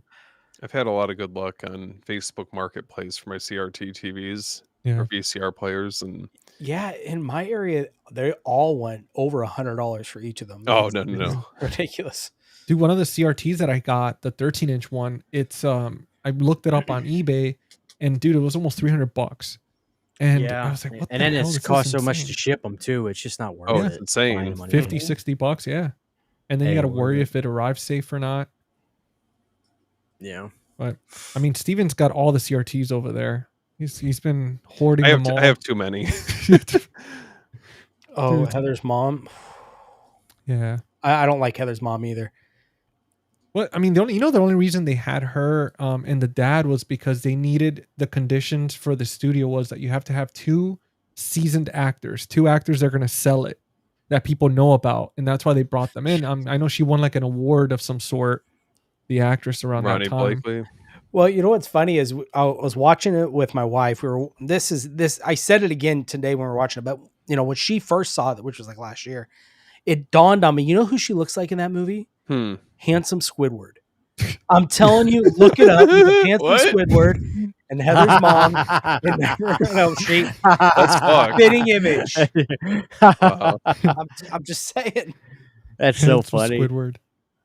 Damn it, Jordan! I wish I had a picture here to Oh my upload god. here. Pull it up. Dude. Hold on, let me see. Hey. Dude, that's so freaking. I was trying to figure it out too. I was like, she looks like somebody in particular, but I cannot put my finger in it. It's speaking of one of the parents. Here, I'll It's share my crazy to screen. see like how many movies John Saxon has been in, especially Oh, with yeah. Italian horror. I'm like, Mhm. this guy was all over the place. Yeah, Ah! there she is. There it is. That's Oh so my funny. God. Put some hair on her. Dude, that's so damn funny. You know, man. I also noticed he was in Trapped Ashes, the new Deaf Crocodile movie release that they did, and I didn't notice that. Wait, who was in it? That you just talked the dad. Oh, John Saxon. Yeah. Yeah. Man, he's the You know man. what's so funny about Saxon? The second I started getting into Italian horror, I said, "Man, there's some bitches in everything." over He here. definitely is. He is. I'm watching Nightmare Nightmare Beach. There he is. Yep. I'm watching fucking Tenebrae. Tenebrae. There he is. Damn, he just died. You know, it's just Yeah, like that's something. He was like the guy they use in every Italian film. If it wasn't him, it was old Donald. They used I was old just Donald. about to say Donald Pleasance is in so much stuff. Yeah. Donald and John, they just traded off flicks. You know? I feel like I'm forgetting some other movies he was in. Dude, yeah. I mean, some of these guys are just the staples, man. They're like, Yeah. we're gonna make a horror movie. That's the guy. How are we gonna kill him in this one? I I mean, always it's just forget- like Justin Long, man. They kill him in everything. Oh, he was in Black Justin Christmas Long, too. dude. Yeah, that's what I was about to say. It stopped being VCRs, started being VHS players. I don't remember that transition. You're right. That's- I used to call it Nintendo tapes too, not Nintendo cartridges. We called them tapes. Sharky guy, I think you're onto something. I feel like Oh, it's all right. Shit, it's already back. You know, Yeah. they're no, I selling. think she was being frickin- sarcastic. I just wonder when they're going to start. record making players are back. Yeah, dude, the record section's huge at Walmart. Yeah. Crazy. Oh, dude, that's insane, man. Yeah. It's like how the hell do you get rid of freaking DVDs and Blu-rays, but then you have at Target freaking vinyl? It's like, how the hell did you guys just go reverse? Like, what the hell is this? And then they have I'll like a whole take it though. I'll K-pop take section. it. I love vinyl. It's like bittersweet. But Well, talking about vinyl, do you guys own? Because I know Christian, I think I saw you post a soundtrack on vinyl for a Nightmare on Elm Street movie, right? Or Well, I'm a bigger fan of the music from the motion pictures, which Yeah. is like the band songs. I do have a soundtrack for one. The one for two, the Vera Sarabon ones, is goddamn so expensive. Those old initial releases. But I've got the Dream Warriors doc in single.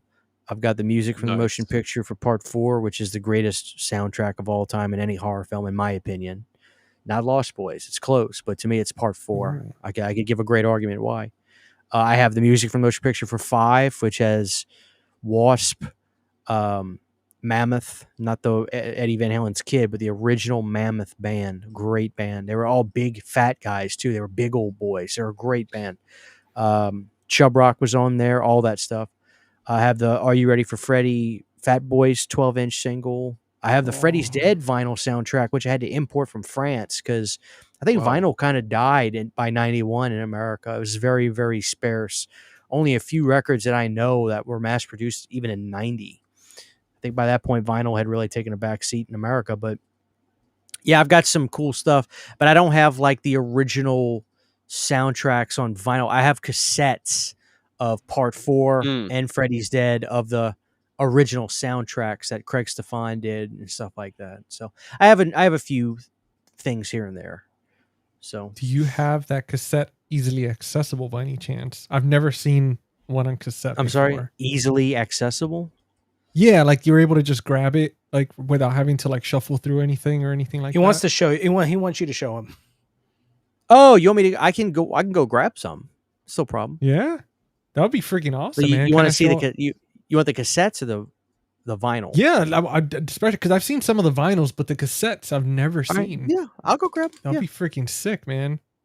did you guys see the 8 LP box set, The Box of Souls from Mondo? What? Look it up. It's from Mondo. It has every one of the soundtracks in the box set. This came out like a number of years ago, but I've never heard of this. dude, it's incredible.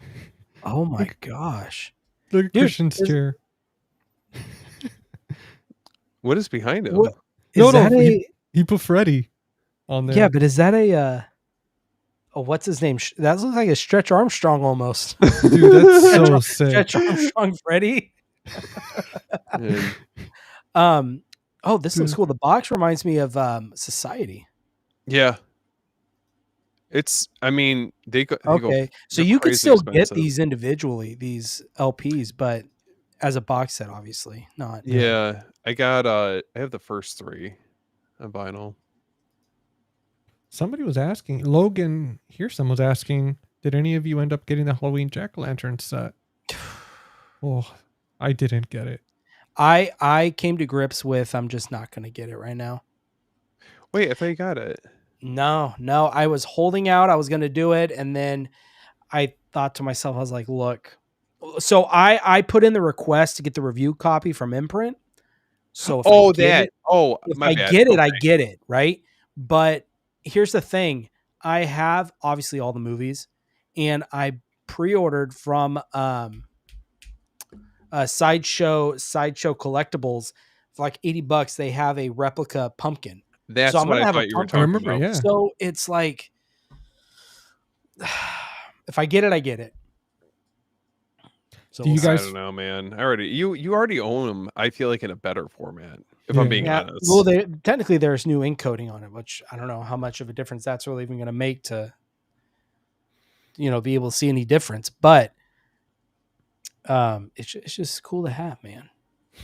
What could I say? You're a Do you bad guys- influence on me. Oh, no, I know. Okay. Yeah, I was like, Jordan, I'm holding myself accountable for all the movies that I bought. Now I'm like, now I don't need any more. Yeah, dude, you sent me that list, and I literally thought you just checked out with every single one of those. I'm like, Oh dude, no. That's you are crazy. no. It's been over a little bit of time, but I'm just. It's like it's the best feeling once you lock in all those pre-orders. You have everything like good to go. Especially even with some of them on Amazon. Obviously, you're not getting charged right away. I broke down and I got the Tron and Tron Legacy steelbooks. Mm. It's like, yeah, I'm gonna do it. I'm gonna kick myself if I don't. So I got those, and then I still need to get Hereditary. I jumped on that right away. There's a few more. He's back. Hereditary, I'm excited for because I don't own that. Oh, that's cool. Sorry, Imprint just showed their new Kill Bill release. I was just looking at it. Are they all large box sets for those? I think Oh, so. dude. So I Oh, haven't here we I haven't posted about this or anything yet, but I reached out to Via Vision a couple times over the Mhm. years, and I've said, hey, this is my channel. If you ever want to send me something just to review or promote, I'd be more than happy to. I'd love the opportunity. Blah blah blah. Well, Yeah. they probably reached out. It was like 2 years later they finally reached out to me, and I think it wasn't even the same email. Like they have a website email, but when people want to find you, they kind of just find you. You know how that Yeah. goes. And so they started sending me some stuff very sparingly, not like MVD or anything, but my wife loves it. She loves it more than me. I could even show you guys if you want to see it. They sent me Yeah. this Dune collection. This thing is this big. It's filled with sand. It's huge. It's ridiculous. It's fucking cool. Nobody's gonna want to Yeah. pay for the money, whatever it costs. It's hysterically cool. Like it's funny. And then I open the thing up, dude. It's a 1-sheet 27 by 40 poster, and it's gorgeous. It's super crisp looking. I was laughing Wow. when I was looking at it. I was like, I'm gonna have a fun time recording a video on it. I know it's like it's not a thing where I'm gonna be like, yeah, go out and get it, because nobody's gonna want to Yeah, spend yeah. the money to get it unless you're a huge David Lynch fan. But it's so funny how nice or ridiculous their collector's editions are. It's like I think they did Never Ending Story. They did the giant book, Mhm. you know. Well, so they it's did so that funny. With the Keep too. That was another one they just They did. did do that Yeah. with the Keep. Yeah. Are you guys getting Silent Night, Deadly Night? Oh, that one's tempting because it has Silent Night, Deadly Night 2 and 4K in it. But Do they? I mean, how do they stack up on the shelf? Because they're larger than They normal don't. box sets. I know. They That's why I'm don't. like, where is this going to have a place? I feel like though, You, since you we have to be a saw- super fan to whatever they put the stuff out. It's like if you're a It's- super fan and see, and that's Yeah. why I can't. You want the I Halloween told them one. earlier.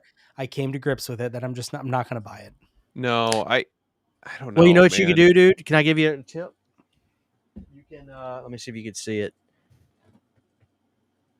You can go to trickortreatstudios.com and get yourself the Halloween 1 pumpkin, and it's made out of it's like it's super durable. Brother, Yeah. cut you You gonna go measure it trick or out. treating with that, Christian? Measure it out, cut you some slits, slide them steel books in the back of this, stick a That's little it. bulb down in there. There we go. There you go. Good. Christian, by the way, that Freddy you had sitting there, somebody was asking, Nightmares and Nerdscapes was asking, is that a wrestling buddy? Essentially, I got this years ago. If somebody's asking who that's made it, amazing. I don't remember. Yeah, it's a wrestler, buddy. It's He a doesn't little talk or buddy anything. waifu pillow. But Dude, real that's quick, so sick, man. real Oh, quick, if yeah, you that- want to see, so I got some bonuses here. So this Oh. is Halloween 4 in cassette, Ooh. Oh hell yeah. Nice. and it's just the score of the movie. My Jordan, take it favorite is easy. this right here. Oh, This is the Halloween 5 cassette.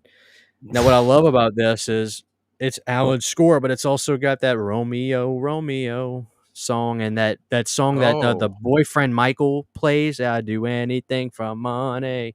When he's driving up, all those songs are on here. Dancing on Midnight from White Sister, which was a very underrated 80s kind of glam band.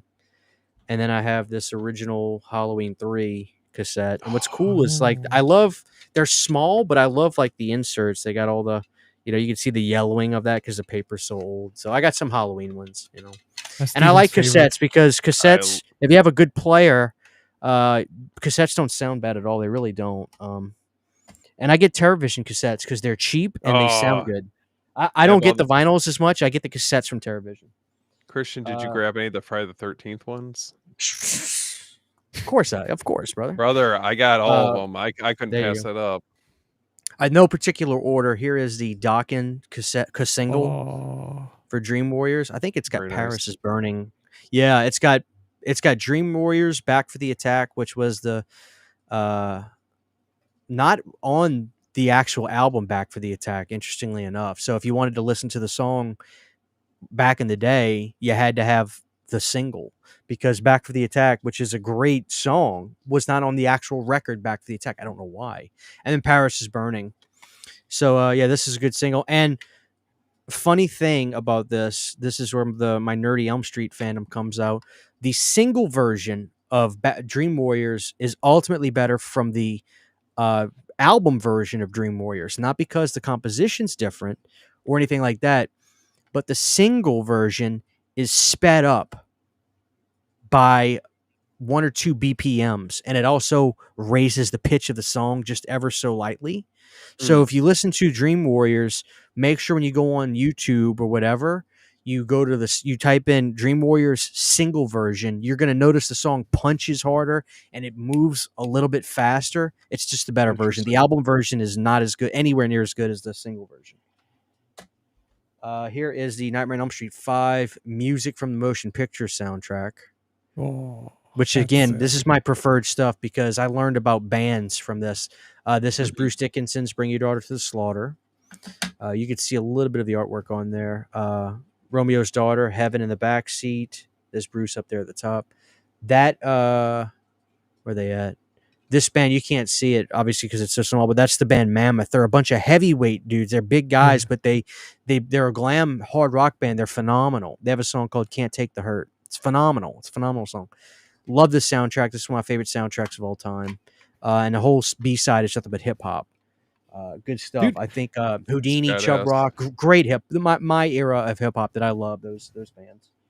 Go ahead. If you were to pick, I was going to ask you if you were to pick like one band, right? Growing like watching the Nightmare on Elm Street franchise, and you were to pick one band that you discovered from watching these movies, which one is your favorite that you could think of from the top of your head?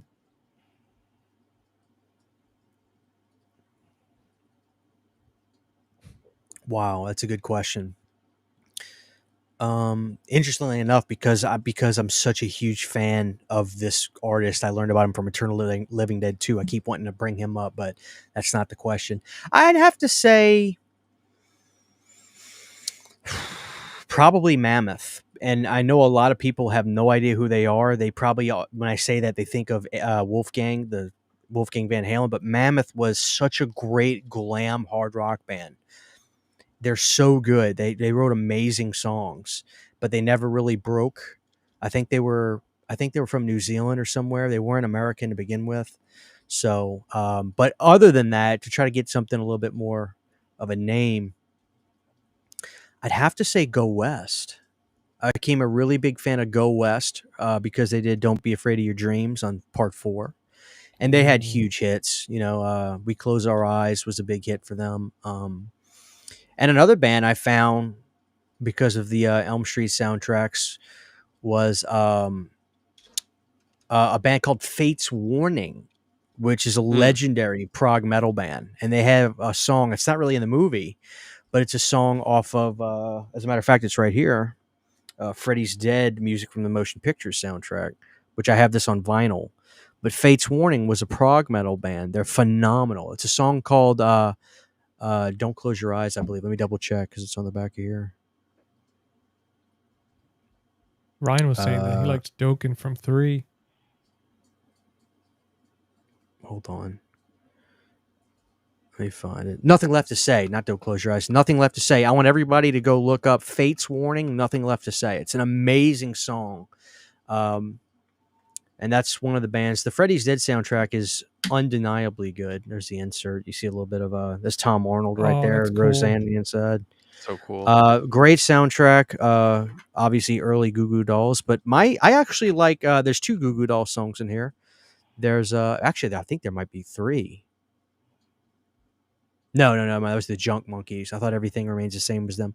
No, there's You Know What I Mean, which is the song I actually like more than I'm Awake Now from the Goo Goo Dolls, but great record. And if you'll notice something, I didn't do that. You'll notice there's a very clean cut in this. So what this signified was a buyback from the record label. So what would happen is back in the day, you could return stock to the record label that didn't sell. And they would do this with vinyls and cassettes. They would have this machine that would do this meticulous kind of cut. So if you ever go to a vinyl shopping, you'd see this obviously a lot more in vinyls than cassettes. It's actually rare to find a cassette like this, but this is a buyback cassette. So what this means is this was put on shelves initially. It didn't sell. The record label bought it back, and they did this to signify it was a buyback. So then whenever it was repurchased from secondhand stores or cheaper stores that carried music, this version could not be sold back. This was their way of negating buybacks. So this was a buyback cassette. So this was a cassette that didn't sell back in the day, and now it's got a good home here. So I got that. I know they do that too with barcodes for when they send review copies for like Blu-rays and stuff like that. Little nicks in them. So this is Vera Sarabon's Nightmare on Elm Street 4. That's cool. Craig Safan's score. Now, a lot of people may recognize that image of Freddy from the cover of the NES game that was used for that. But I think when I think about Freddy, I think his most iconic look is 4. Even though it's not my favorite, I think that's the ultimate look of Freddy. Let's see if there's anything cool in the insert. No, nothing really cool. It's just liner notes. But yeah, the score is great on this. That's like I said, this is the Craig Safan score, and I don't know if this is the rarest one I have, but it's the only release of Freddy's Dead in America on anything that used this artwork, and that was the actual original type of art for Freddy's Dead that got swapped out for the red artwork, which was obviously used as a theatrical and home video one sheet. But this was the original art, which was done by the artist who did the posters for the first 5 films. So they used this art this is the music from the motion picture soundtrack. This is the original Brian May score, which Freddy's Dead has a pretty good score. I wouldn't say it's as good as the Craig Safan era.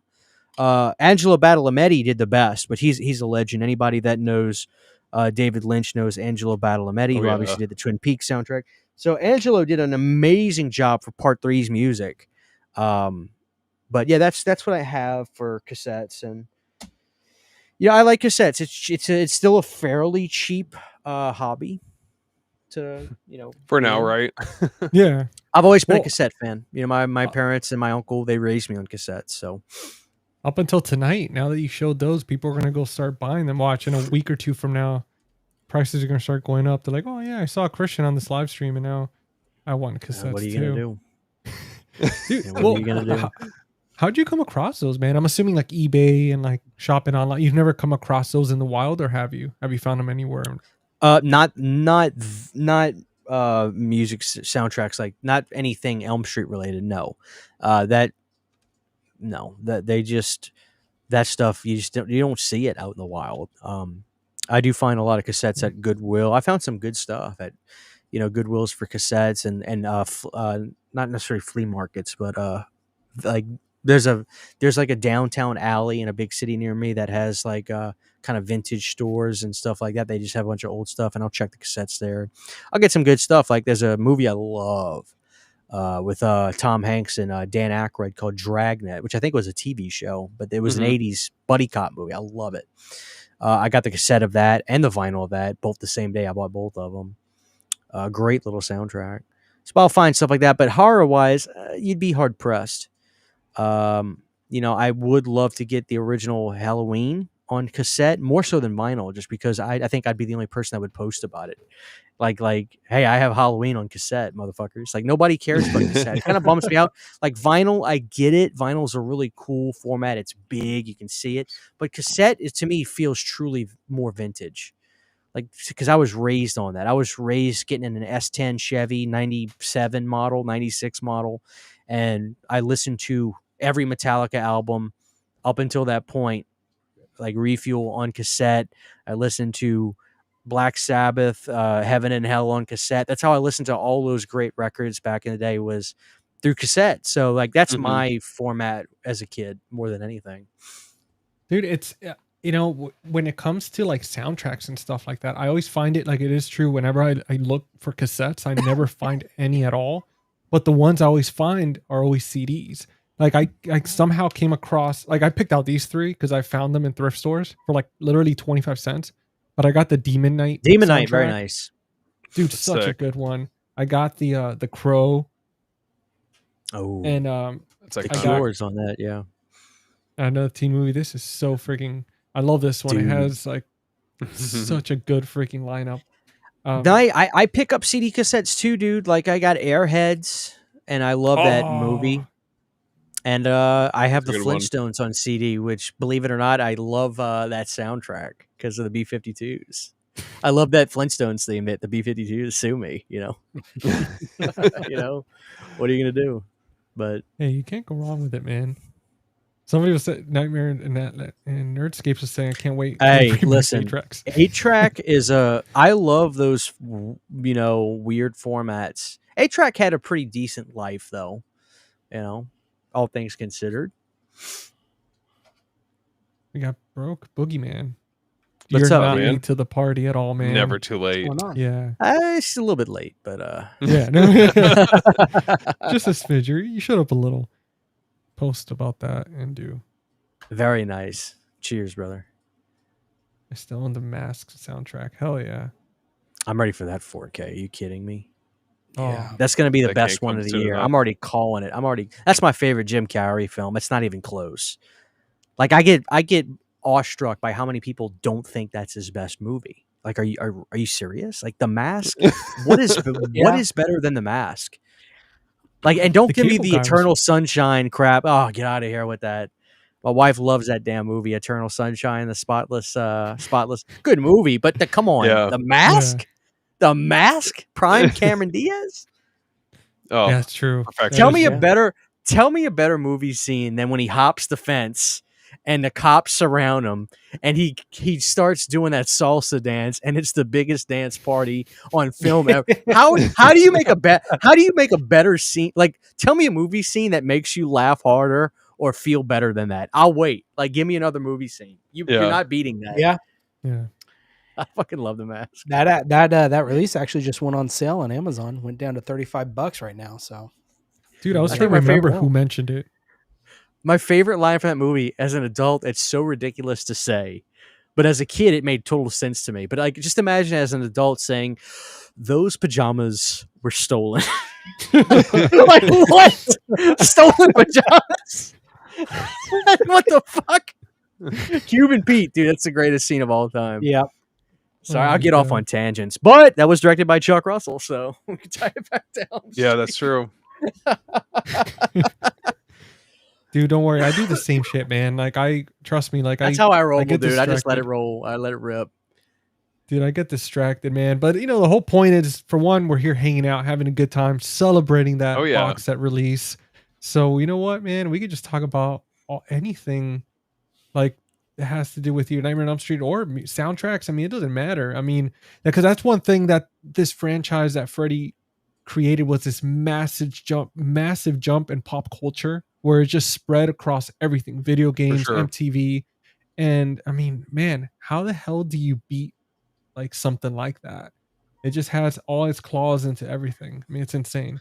It's been pretty cool seeing everyone come together and get so excited about this box set, because this has been Mhm. rumored for what feels Yeah. like an eternity. It's so fun, man. It's so fun, and I'm just ready to enjoy the film. Like, the thing is, it's like once we get it, there's only one time that we're gonna be able to like kind of just sit there and watch them Yep. on 4K for the Yeah. first time. Only one time, and I'm looking forward to 2 more than anything. That's my favorite one, and it's not even close. So I'm chomping at the bit to watch 2. Well, who's excited to watch the 3D 4K Freddy?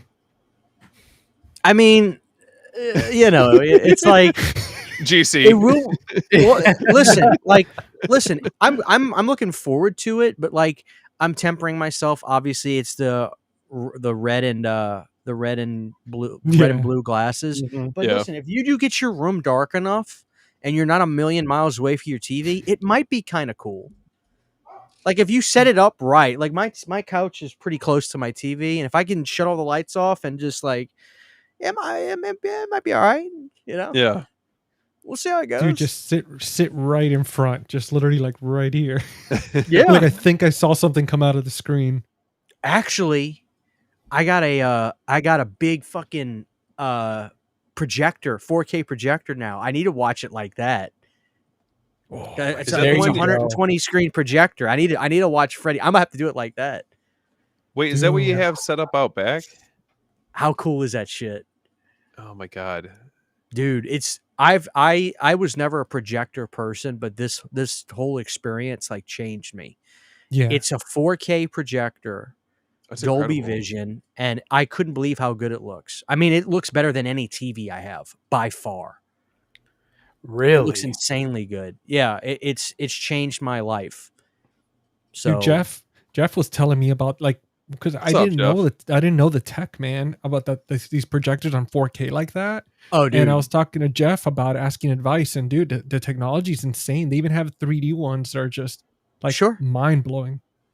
dude, there's no words like this. It's the one I have is called a Valerian. I'll have to get the I specs heard of that for one. it. Yeah. I'm gonna do some videos on it and stuff. I'm gonna film a video, like a fun video about it. Like, I'm gonna do a video like turning my backyard into like a fun like pumpkin patch deck. I'm gonna put on a movie and stuff. But dude, I literally my wife doesn't get like, she doesn't like, I can put like anything, like any horror movie on TV, and she's like not impressed by anything. A new 4K would completely restore this, and she'll Yeah. watch it, and I'd be like, City, how fucking great does this look? She's like, yeah, it looks good. Like, she doesn't.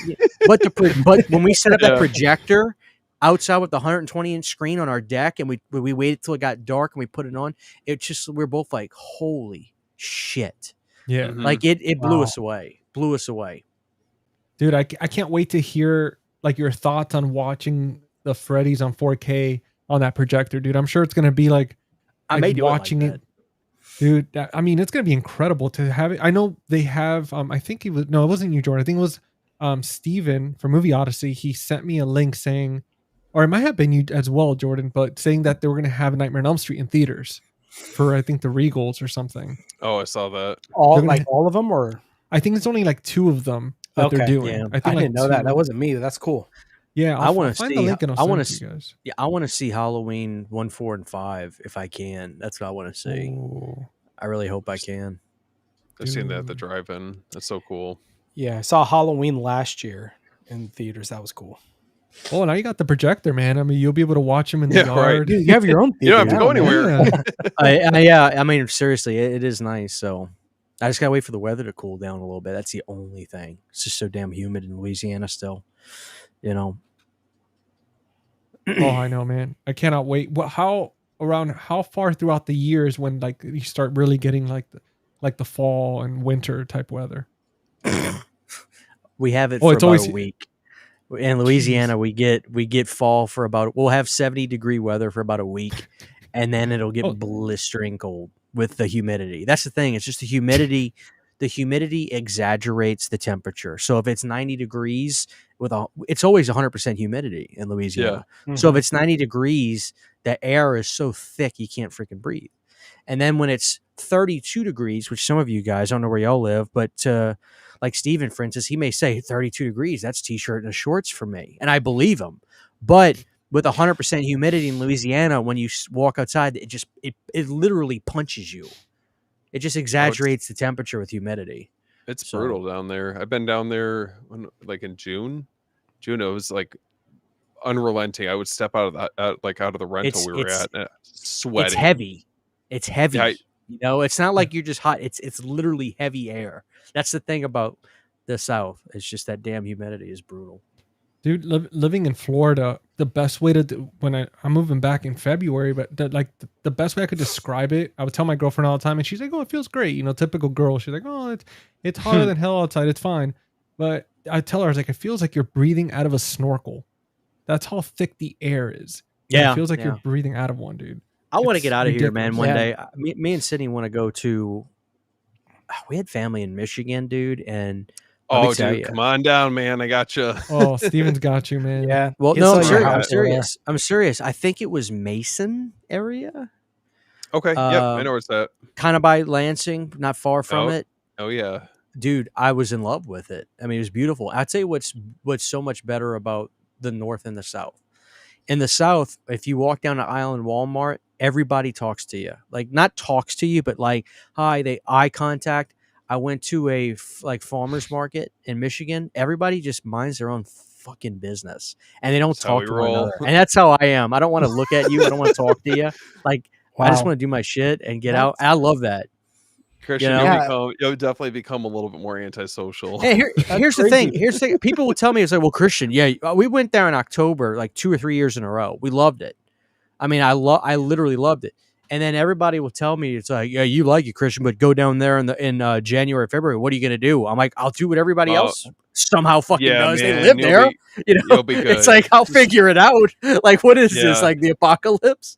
Dude, you'll be just fine. Mason's But I'm cool. serious. I loved it. It was gorgeous. I mean, it was just clean air, and there was an A&W restaurant, which I didn't even know was a thing. I just thought it was Yeah. a drink. So- Yeah, nope, it's the real deal here. Yeah, like that's close out near Plus, like Kid the East Rock is from Lansing there, so there's that. Oh, Yep. there we go. area. We have Eminem, we got the Lions, man, we got everything, and you actually have all 4 seasons. Well, City's a hockey fan, so what do they have? The Detroit Red Wings. Red Wings. Yep. She likes the Tennessee. What's that team called? Nashville For Predators. hockey? She's a Nashville Predator. Yeah. Oh, she right likes the on. Nashville Okay. Predators. She loves hockey. Loves Oh, it. it's We don't a- really it- care about football that much. The Saints won in man. 2009. I'm still riding off of that. I'm good for a Ooh, while. dude, I'm being a good for a Saints while. fan, man, I don't know how you're hanging on. Yeah. Yeah, no, it's definitely a football town for sure, Yeah. or state, I should say. David was saying he put this link on. Well, not he didn't put the link, but I saw this online. Like I think it was either yesterday or so. But yeah, they have like they're playing all the movies restored. Yeah, a friend of mine, Paige, she saw some of them and she hit me up and she actually said she wasn't really in love with them. She said she saw part Oh. 3 and they kind of added some sound effects here and there and the movie was very dark. So Oh. I don't know. I'm This is hoping, at Regal? you know. No, Alamo. This is Alamo. Oh, Draft oh, House. Alamo. Okay. Yeah. Have you They don't guys have been to those that right- before? Yeah. No, I have, No. but it's not near me. Like I was able to go to one time, but I still want to check it out. Yeah, somebody was saying it's called Southern Hospitality. Oh, damn. Chinkando Mar. What are you gonna do? I don't think they like. I don't whoever that is. I don't think they like me very much. Which that's life, man. Yeah. You know, I'm surprised, dude. Like I know, like I all the friends that I have on here, at one point or another, you have somebody that just like for some reason they just hate you, and then it's like, all right, man, I guess. Oh, And, you know, dude, you're let me talking tell about you. movies. But- Let me tell you, the beauty of growing a YouTube channel is you learn very quickly that not everybody's gonna find you charming. Yeah. It's just, Yeah. it just is what it is. You know. Well, that's how you know you made it, man. When somebody's like, "Hey, fuck you," and you're like, "Dude, I was just talking about some like random like disc. Dude. Like, why are you yelling at me?" Yeah. It's amazing, it's amazing. It just comes with the territory. It just is what it is, Dude, I had someone kind of like make me like give me. It was a while back. They left me. It was like my first comment where somebody was kind of trying to be a little bit of a dick, and Yeah. I was like, "Oh, that's cool, man. That's your opinion. I mean, if you like it." And he was like, "Well, I guess you're right now." And then we started chatting for a bit, and then it's like, he's like, "Hey, by the way, I subscribed." And I was like, "Oh, that's cool, man. And, All dude, right." and you yeah. know what? Let me tell you sometimes it really is true. You can't tell inflection through you can't tell Yeah. inflection through texts. No, You not know. at all. But my thing is this. It's like I always tell people I will take criticism in any way as long as they don't call me a slur, like a bitch or an idiot. But if you say this video is trash and they leave out bitch, like I'll listen to them. And I'll be like, okay, well maybe they're right. I could work on this. Or Yeah. I always say that's how I roll, man. Like I'll listen to any criticism as long if there's a slur attached to it, then I throw it away. It's not Yeah. I feel like You you have can't to work have with thick. that. You got to have thick skin. I Jesus. feel like with YouTube and I got told I am smoking crack yesterday. Mm. You know, I don't sometimes know, you get dude. creative with I just these want to know what the things, context was. man. Maybe he was. I don't know. Yeah. He's like, "Oh, this movie was okay," and they're like, "What are you doing, smoking crack?" Dude, people get creative, man. Like it's insane. I've seen some stuff Oh, on there. yeah. It's like, wow, people are very passionate. I mean, we live in a world where, you know, they get very excited, very about opinionated stuff. too. Yeah, That's right. But- That's right. I think that's the beauty of it though, because it's like if somebody comes in and they're like, "Oh, that's funny," Jeff is like, and they leave out the pitch. I remember seriously, if they say like, yeah, that's how I'll listen to anything. I'm not gonna just like agree with it every time. But if Yeah. you give me criticism, if you leave out the slur, I'm good. Yeah. Buddy, this is apple juice. It's, like, it's apple juice. You see, like 10 minutes from now, he starts falling over. It's like, oh no. Hey, dude, it's Tuesday. Like what do you think? I'm not joking. It's just a wine glass, because I'm actually playing at this place again this weekend. So Nice. Yeah, dude. Comment section defending art. I Robert. feel like for the most part, Hold on. the horror community is pretty. I feel like everyone's pretty chill. I mean, yeah, of course you're going to get like a few people here and there that kind of suck, but what can you do? I mean, You'll look find, tonight. find people look- like that everywhere. Of course. I mean, look at tonight, man. We're talking about like Freddy 2, like, the second movie where not that many people care about, and we're talking about Johnny Depp not being in it and stuff like that. And people are just very chill. I think that's what it is too. It's like not like some people are just they get worked up and it's like one of those like they've been having a shitty day and For then you sure. make a comment or something and they're like, oh, fuck you, but then afterwards you just talk to them and stuff and they're like, oh, all right, cool, you're not so bad. One of the things I've learned from just my experience is people movies to people. What's up, Kyle? Thank you very much. Hey, Movies Kyle. movies to people can be they could feel so much love and be more connected to a movie than you realize when they're watching it. And I've Mhm. learned that if you insult the fans of the movie, not directly, but just say like, this movie is so stupid, I can't get how any like that you will get people to push back on you. But Yeah. I've learned from my experience, I feel like people will meet you halfway and give you that respect if you explain yourself in a respectable way about why you don't like something. But if you just say something shit, you give it nothing. It's like Yeah. I can get that. Even I would be like, well, what did you not like about it? Like, I don't even know that you saw the damn thing. Like, give me something, you know? Yeah. But it just is what it is, man. You just, but that's the thing. You have to learn that not everybody's gonna think you're Prince Charming. And it's part of it. We're putting ourselves out there. This is television nowadays. I'm not saying that we have the audience of television shows, but the fact of the matter is people consume their television through YouTube and stuff. Like, it's a streaming platform just like anything else, like Netflix and whatever. So, the only difference is when you're watching a TV show at night and you look at your wife and say, that piece of shit can't act, he's trash. The only difference is they're commenting that now when they're watching Yeah. us. So it's just one of those things. They're like 2 minutes in. They're like, you fucking suck. It's like you didn't even get through the intro yet. Oh, You're like, dude. Jesus Christ. Oh, dude. Well, I want to jump into something a little controversial. It's going to be a rapid fire round.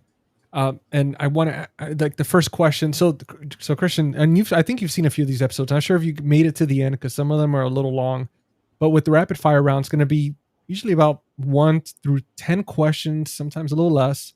And it's one of those like this or that type situation. But are you guys down for that? You guys ready for it? I'm buckled up. Yes. Yeah. Okay. So Christian, I'm gonna start with you.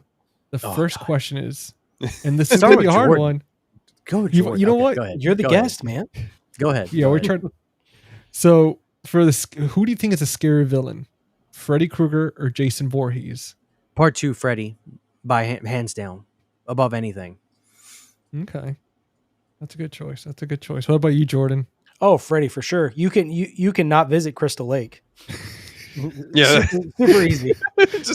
Just U-turn. Just don't go to Crystal Lake. What about you, Steven?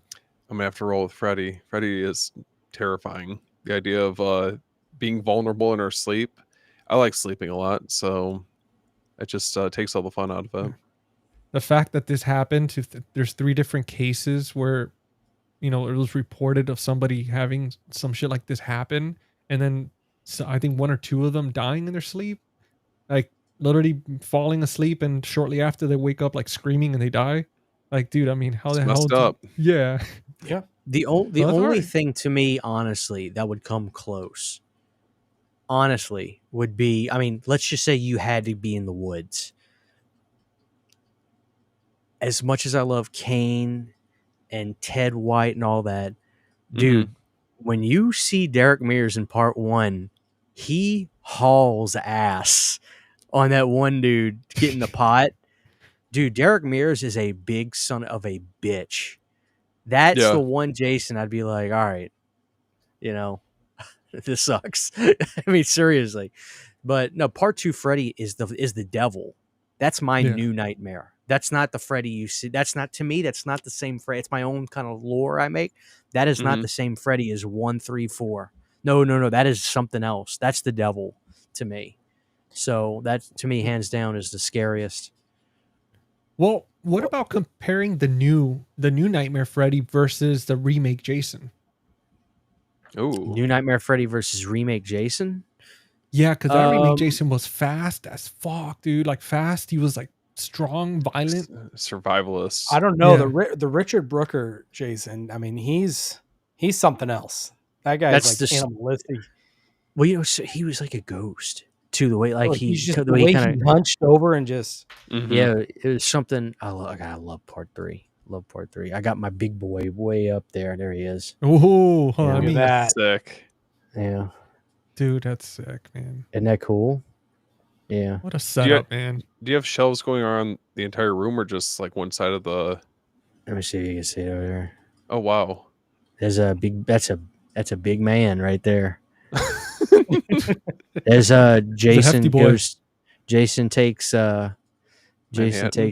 Jason takes Albany, and that's Jason goes straight to hell right there. There's the remake. Hey, the remake's right there. I got the remake. People don't like the remake. I like the remake. It's right there. Same. Dude, I thought the Jason. That's part in the one. remake That's was part the one same, right man. there. That's part one. It's part 7 with the hands. You know? That's sick. But my part 3 is my favorite bust. Look at that. How do you not love that? That's know? cool, man. And then what I have over here. There's Roy. Sweet and, revenge, part Jason. 4. Someone's saying. Christian gotta add it to the collection. Well, let me tell y'all something about Sweet Revenge. If they would have God. nailed, no, I'm serious. If they would have nailed the look of Jason for that, everybody would have loved it. I swear to God. Like the movie was campy enough, like the right kind of camp, part 6-ish a little bit. If they would have got Jason right, the look of that. And it's so funny because the actor is a big bastard. Like I saw pictures of him. He was apparently like really tall, but the body, like they didn't have the body right. He looked like a bobblehead. If they would have nailed the look of Jason, everybody would have been fucking like, let's go. Yeah. It looks off a swear. little bit.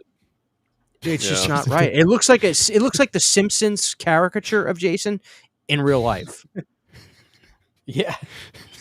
Let's go, dude. I'm still trying to find them damn drinks. I can't find them here in Louisiana. I can't find them. Still looking for Dude, them. if I come across them, I'll send them to you, dude. Please, I'll pay. I'm trying to. I want to get. If I could just find it, I'm gonna buy 3 or 4 cases of them because I took my one box that somebody sent me a month ago and I cut the front out and I'm gonna frame it and put it up on the wall. Oh, that's cool. You know, Nice. I love doing shit like that. Oh yeah, man. Now let's go ahead and jump on to the second question. Yeah, I'm sorry. I gotta shut up. I'm just. No, dude, are you kidding? I love it, dude. Oh, man, Listen, you're good. yeah, please. Like you could ask these guys. They know me. I'll ramble all the time. Sometimes I'll send like freaking like 7-minute voice messages, and I lose Hell my yeah, train bro. of thought. And I'm like, fuck, sorry guys. We're I have so to- we're definitely guilty over here of all the voice messages. We're pretty used to it at this point. Yeah. Oh, here we go. I'm like in the bathroom. I'm like getting caught up on them. I have to start with an apology. I'm like, hey, sorry guys, this was a long one. Yeah, you're good. But so for all the kills for the original movie, which is the best Freddy kill to you guys? And we're gonna start with you, Jordan, this time. Since Jordan, you Christian- better not fuck this up, Jordan. Like there's one answer. There is the answer, and you know what it is. Just don't play games. Let's Wait, I don't- get back on That track. stuff, but for me, Come on, bro, and let's I get back might on lose track. friends over this. Tina's. What? Tina's? No, dude. It's a tie between Tina's and Glen's. Oh, That ain't But it. but Glen's is pretty cool too. Very, with all the blood. But I like Tina's, the whole rolling on the ceiling and the wall. I mean, that's scary. I told you that's what scared me as a kid. bro. I'll change it to Glen. It's fine. you upset No, him. it ain't Glenn either. It ain't Glenn. Somebody redeem Jordan for me. Steven. Come on, Steven, let's get back on track. You know what the answer is. I mean, what about what? It's the what- greatest kill in 80s horror, period. The whole sequence, the everything. It's nothing to ever beat this. I'm trying to go Never through, top it. He's I gonna mean- say something dumb like Carlos. I'm like, Wait, are you talking? You're talking about just the first one, right? No, Wait, it's just the whole see- series, right? You talking about the whole series or No, just the first movie? one. oh, Oh, okay. Just the first shit. movie. Okay. My Wait, bad. okay. My bad. Hold on. All right, Jordan, you're all right, I Jordan. know. Great kill. You're all right, I know. Jordan. What are you talking about? I was like, Christian, you're putting a lot of pressure on me, man. You're all right, Jordan. I apologize. I apologize. That's on me. That's on Okay, me. hold on. If it's out of the whole franchise, I have to say like the puppet kill from is it from But it's the 3? first movie that you're breaking the rules now. Yeah, no, we're talking about the first movie. Okay, go back to The first, one. the best kill to the Damn first it. movie. The mom getting sucked through the door. I was gonna say that but I mean, Glenn's is cool. I don't know. I think that's probably like just it's so over the top. Yeah. I can't imagine his mom walking in on that. He's just getting sucked in, and he's like, "Okay, I'll come back." It's not even just like a small amount of blood. I mean, that's like a fucking Oh, it's a like shining a geyser of blood going all over the bedroom. Oh man, dude, that's such a good kill though. Like that was like he actually got inspiration from The Shining from the elevator scene, like when they came up with that one. King But- Hubert. Yep. Yeah, man. Wait, Dude, now that- Christian, now I'm curious. What was the kill that you were alluding to? Yeah. Well, is that going to be a question? The best of the series, or no? No, but I mean, I definitely want to hear it now after Jordan. Yeah, now over I here wanna was- know. Well, now that Jordan, now that now that Jordan has the opportunity to put everything into account, now we'll see if Jordan redeems himself with the greatest kill of the series. that's not the question though. I know, but now it is. There we go. Oh man, that's a lot. I just want to see if anybody says it, because literally to me, there's nothing that comes close Wait to a second. how wait this a scene second. makes me feel. I think I know. I think I know it now. Well, we'll see. Uh, We'll uh, see. We're gonna yeah, give Jordan okay. a chance. We're gonna give Jordan a shot. I mean, it's been a long time since I've seen all of them. This scene literally stuck with me when I was in shock how the scene like was. I was like, Jesus Christ, this is fucked. Every moment of it. The puppet one was really cool. That's definitely up there. That honestly, that's probably my favorite is the puppet one. But you might bring up the one you're talking about. I'm like, why did I say that? There's that one, because there's a lot. But that's what I'm gonna go with. I think I know what it is. Dude, you not talking about that. the puppet one where he uses her veins? Yeah. Oh my Mhm. god, That's dude. great, but that's not it. This one, it's not even necessarily the kill itself, but it's the Or whole Welcome to Prime sequence Time. and the way it makes me feel. It's so fucking intense. Let's see if Steven can redeem. Is it Dan's death on the motorcycle? Oh, Is that it? God, no! What are you talking about? Okay, well, DC, what do you think? GC, for God's sakes, Oh my please. god. Dude, I feel like I'm about to be I'm crucified burning out. here. I'm burning out. Oh my god, man. No scene in the series feels like this one. I mean, it is the scariest sequence. Every piece of it is perfect. Oh man. GC, don't say the waterbed Is it? death. Is it? Let him. wait, Don't wait. influence him. Don't influence Okay, him. sorry. I think I know though. Let's see. All right. Damn. Well, if he doesn't get it, I'll let you go back, Jordan. All right. I want to say the one with the nurse. All right, Jordan. For God's sakes, Oh. please try to redeem this. Is it Greta's from Dream Child? Oh my God. She has to force feed her own intestines. Come on, Ladies, guys, are y'all are fucking with me, right? I mean, literally, there's nothing that beats this. And I'm not even joking. I feel like this is Christian. The whole unhinged. sequence. I mean, literally, I watched Terrence? this movie.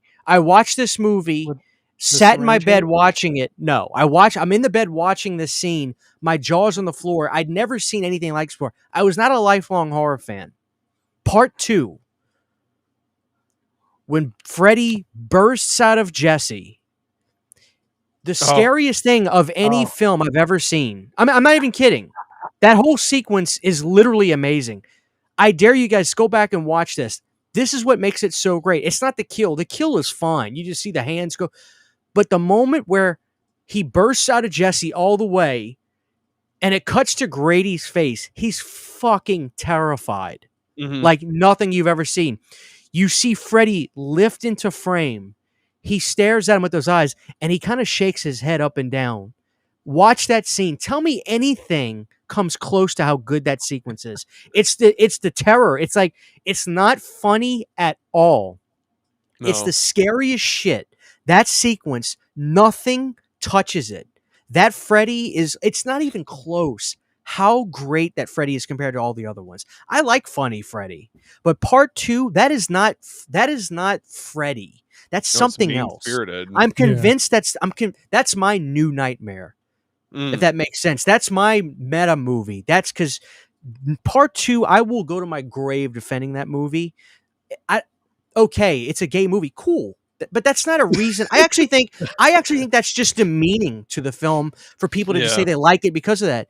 Who cares if there's tons of movies that are gay movies? Great, that's the theme of the movie. Awesome, and Mark was the perfect guy for that role. I love Mark. It's my favorite. That's my favorite final main character. I love Mark. But that movie is fucking terrifying. Yeah. Like, are you kidding me? That sequence fucked me when I watched it. When I got it from Blockbuster, it's 9:00 at night. My parents are going to bed. I'm a senior in high school. It's like a Tuesday or Wednesday late. It was literally right around this time. Like, it was late September when I got it. I watched it, finished it, and it's like 11 o'clock. I immediately played it again and watched it again. I had never seen anything like that. I was that kid that watched everything that was just kind of popular as you're going through the motions. Yeah. I was that kid. I just kind of was going along with everything that was, but when I got into that, I was like, what the fuck is this? That's my Freddy. Always will be. Yeah. To me, you will never find a better Freddy than 2. Never. No, that was a cruel Freddy for sure. Out of all, the whole franchise, he was like the cruelest. I mean, every kill, everything was just completely like such a dark place. Like when he gets that dude in the shower and just slashes his back like that, like dude, that looked painful as hell. Like that was brutal. Well, and Christian, what's your favorite in the first one? Because I don't think you've answered that yet. That's right. Is it Nancy's mom? Getting sucked in this, he becomes a mannequin. No, you guys are right. I mean, I think it's really hard to not pick Tina. I like Nick Corey's too, where he does it's all the like reverse stuff with the blanket. But Yeah. even then, no, Tina's is the best. You know. But I'm serious. I'm not joking. I'm not like trying to like troll. Like that scene from part 2, to me, there's nothing better. Nothing. Dude, better. I wanted to It's say not, that. It's I mean, it is as good as the effects are with him when you see Freddy's face poking out of his chest. Yeah. As great as that stuff is, it's the emotion that's even better. Yeah. That the emotion of that Oh, scene my God. just sells it. Because Grady is fucking scared. Like it's so good. I will go to my grave saying that 2 is the best Elm Street. It's really good. I mean, it's definitely, I would say it's probably the darkest out of all of them. Yeah. Yeah. Besides New Nightmare, those 2 are the darkest in the franchise. Even obviously the first one too, but like the 2 and New Nightmare really take a different spin with Freddy. That's for sure. Oh Well, my gosh.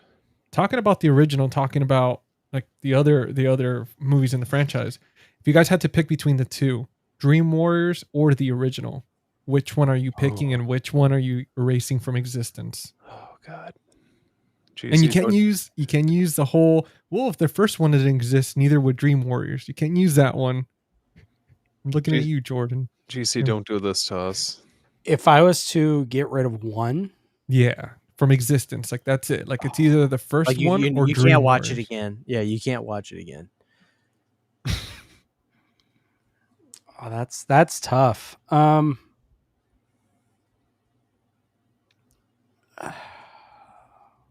I love both of them so much. I know. Dream Warriors. Okay. It's sticking around. Get rid of the first one. Oh, we got a lot Why of Dream. not? We got a lot of Why Dream not? Warriors here. Why not? Let's make it interesting. Get rid of the first one. What about you, Steven? I got to keep the original. That's a good choice. There's a different level of attachment that I have to that movie compared to Yeah. Dream Warriors. As much as I love Dream Warriors, it's not to take anything away from it, but What about you, Christian? I'm getting rid of the original. I think you still get a lot of Heather in 3. You still get the daddy, John Saxon, in there. That's true. Yeah, I'm sticking. I'd keep 3. Plus, Larry Fishburne's in 3. How are you going to get rid of Larry Fishburne, Steven? What are you talking about? listen, I'm cold-hearted. I'm Steven doesn't care. I'm sticking up for Larry Fishburne, dude. I'm not gonna do Damn. him like that, Larry Fishburne. Dude, Christian, don't put that on me, man. dude. Poor You're the Larry. one screwing Larry Fishburne over. Hey, I was gonna say, you already made your choice. And you You made your bed. Now you gotta lie. you in know, it. whatever. Listen, you got to make enemies, I guess. You made your bed. You're gonna get sucked in it now. shout out to Larry Fishburne. Now we Oh need my somebody God. to create a handle on here for the next episode. Larry Fishburne, because every episode we have some different handle. Somebody created a beef cheeks. Yeah, whatever happened to Agreed. whatever I happened remember to that Beef one. Cheeks? I don't know, Who knows? but I miss them, man. I miss seeing these random handles afterwards. So now this question's gonna be hard. I know it's gonna be particularly hard for you, Jordan, because this is gonna hit home. Oh. Okay, Thanks. so who's the more iconic slasher, Freddy or Michael Myers? To me, Well, whoever wants to take it first, but I was just saying I know this one because I know you love the Halloween franchise, so that's why it's Michael. okay. It's more of, it's just, I have such an attachment. So I'm going to say that, but let's go with it. I'm going to say Michael. What about you, Steven? Man, don't do this to me. Oh, it's happening. Well, let me put a little thing in your ear before you answer. Freddy's kind of gotten screwed with all the legal stuff. Plus, they can't really do merchandise as much because they got to pay Robert for that, and a lot of these companies don't want to pay that. So Elm Street, there has to be something said about the lack of merchandise for Elm Street compared to Halloween and even Friday, despite the issues with that. There has to be something said about the lack of merchandise. Clearly, Freddy has the most pathetic section in Spirit Halloween. He has for years because they don't have much and they don't put out new stuff. No. There has to be something said about not even like they're trying to bury Freddy, but the fact that like he has the less merchandise, yet he literally still stays as relevant. And don't forget this, if this matters to you. I'm not saying it should. I don't think this factors into Jordan's pick at all. But just remember this. In the 80s, everybody looks at Halloween 4 as this huge comeback success. It didn't do half of what the Dream Master did at the box office. Literally, not even half. It did like 30% of what the Dream... For context, that's how big Freddy was. That's how big Freddy was. So Halloween 4's big return, and I love Halloween 4. I will die for Halloween 4. But my point is, that is how big Freddy was. Over double the box office numbers of both Friday and Halloween at that point. Christian, you So forgot my answer is one Freddy. important thing. My answer is Freddy. But go ahead. You forgot one important thing. Has Michael Myers ever been in a music video? Let me think about that. No. I was trying to actually think if he actually did, but no. Freddy has obviously been in at least one. I know. No, at least two. Dream Warriors and Are You Ready for Freddy? And technically, the Nightmare on My Street with DJ Jazzy Jeff, but not legally. So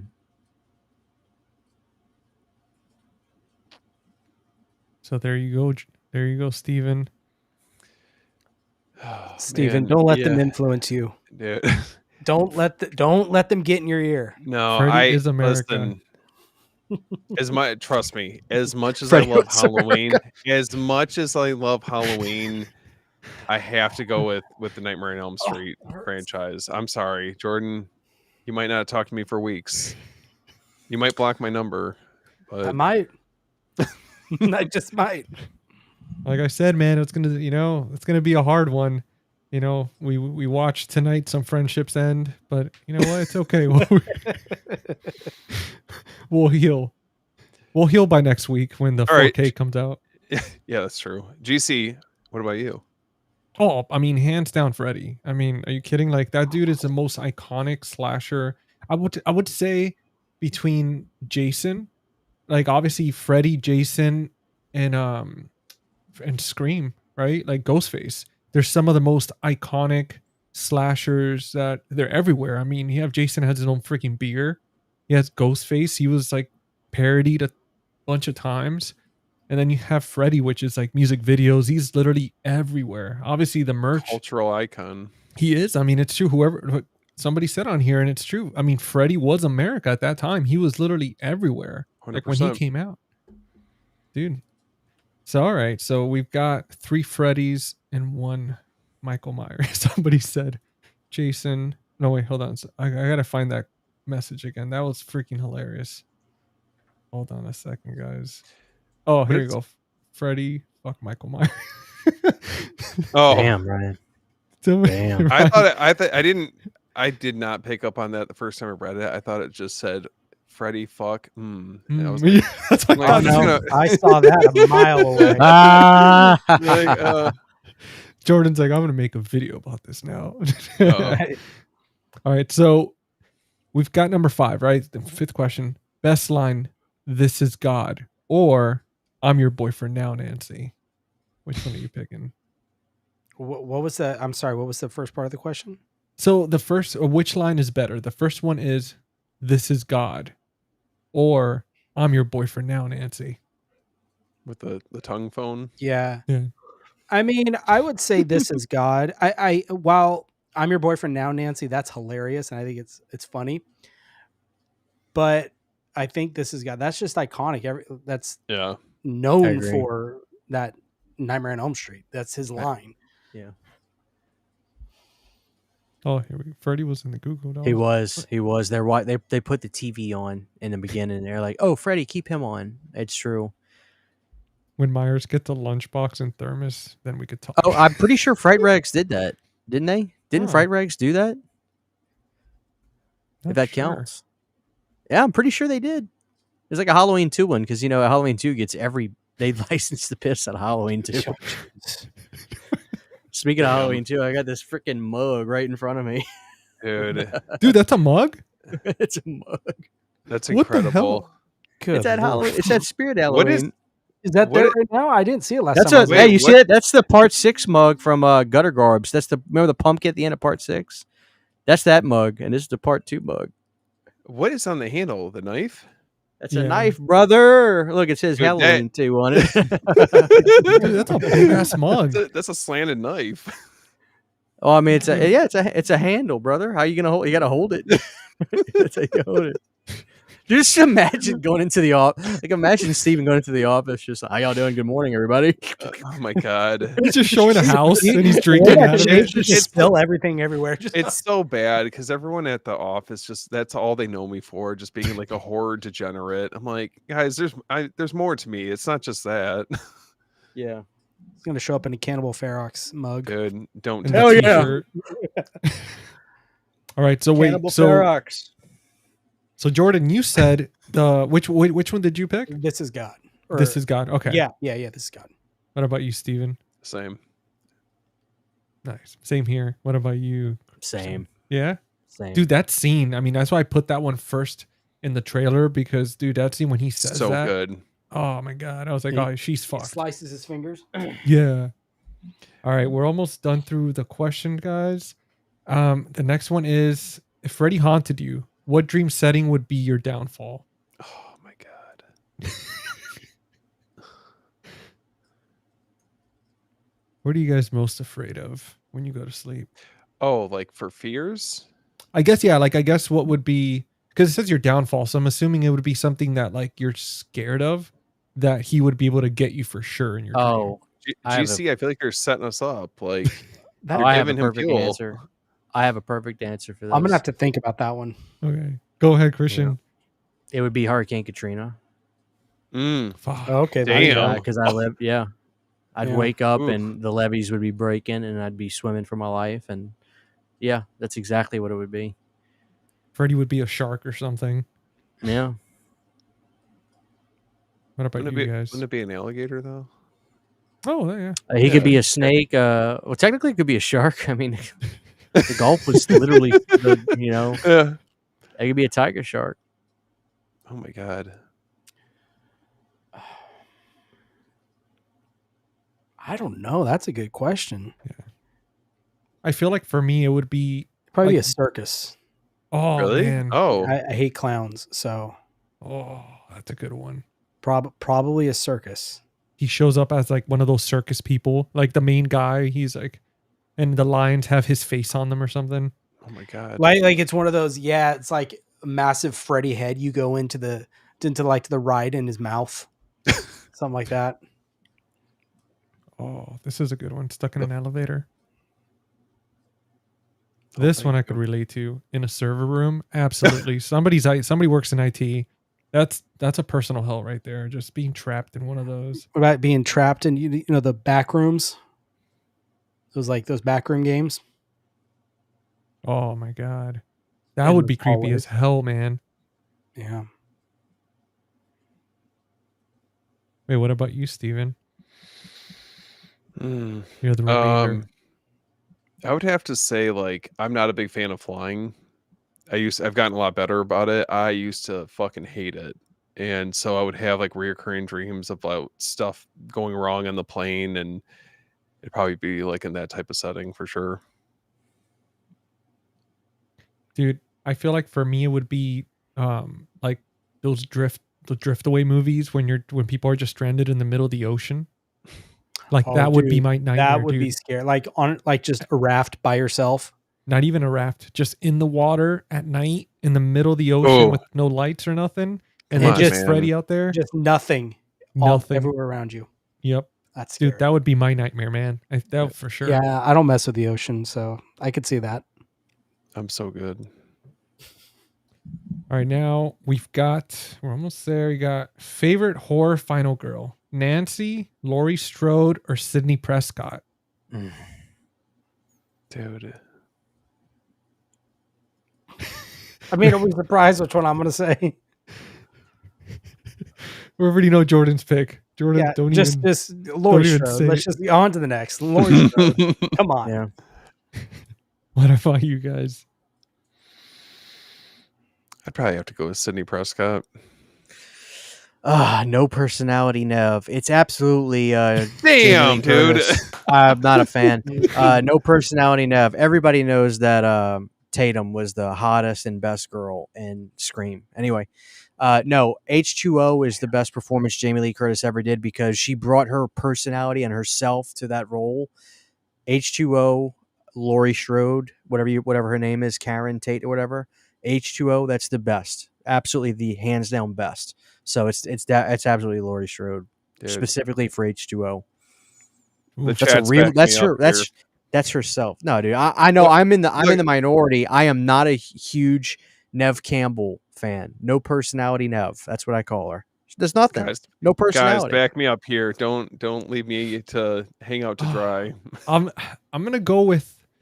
gonna have to go with Nancy because nobody picked poor Nancy, but also the fact that she came up with all these, dude. The fact that she MacGyvered all these booby traps, like she MacGyvered a light bulb, opened it up, put gunpowder in it, and like, I she can't did relate all to this that shit. though. I can't relate. I can relate to a woman going through tragedy and drinking her ass off. I can relate to that.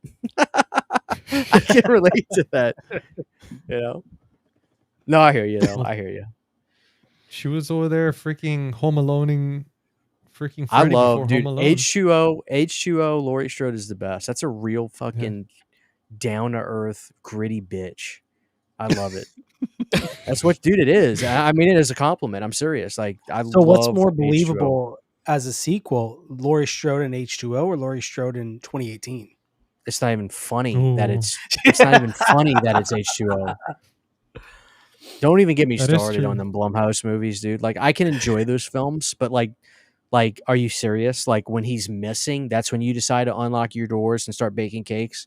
Like seriously, that's when you decide to grow your hair out and get unlock your doors at night and sleep well when he's missing. Not when he's jailed, but when he's missing, that's when you decide to let go. What? I Does that just make feel sense like to anybody? No, of her course it having doesn't this- make sense. I feel like her having this massive compound. I know going off It's topic, ridiculous. massive compound is a little overkill. What she Yeah. went through in the first one is terrible. I'm not knocking that, but I feel like how many years and it's still Literally you're- reverse her character and ends in 18. Reverse them. and it makes perfect sense. Mm-hmm. Yeah. You build the compound when the jackass is missing, not when he's jailed, right? When the jackass is missing, that's when you Turok it up and you start, becoming a great hunter. Like, dude, it's ridiculous. If I ever met David Gordon Green, I would tell him, I was like, listen, dude, like, all due respect, you got to be kidding me. Like, did nobody? But that's the thing. They only were going to do the one movie. I get that. I know that would be his answer. But I mean, Jesus, like, we should have gone back to the drawing board a little bit. If you I like only those had- movies, though.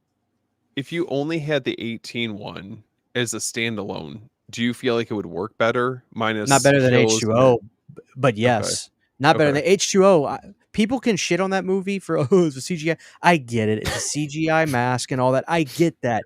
But Laurie Strode, her Yeah. being herself, to me, it just works. Yeah. She was a functioning alcoholic. I get that. She still has to pay. I don't care if Michael's locked in prison.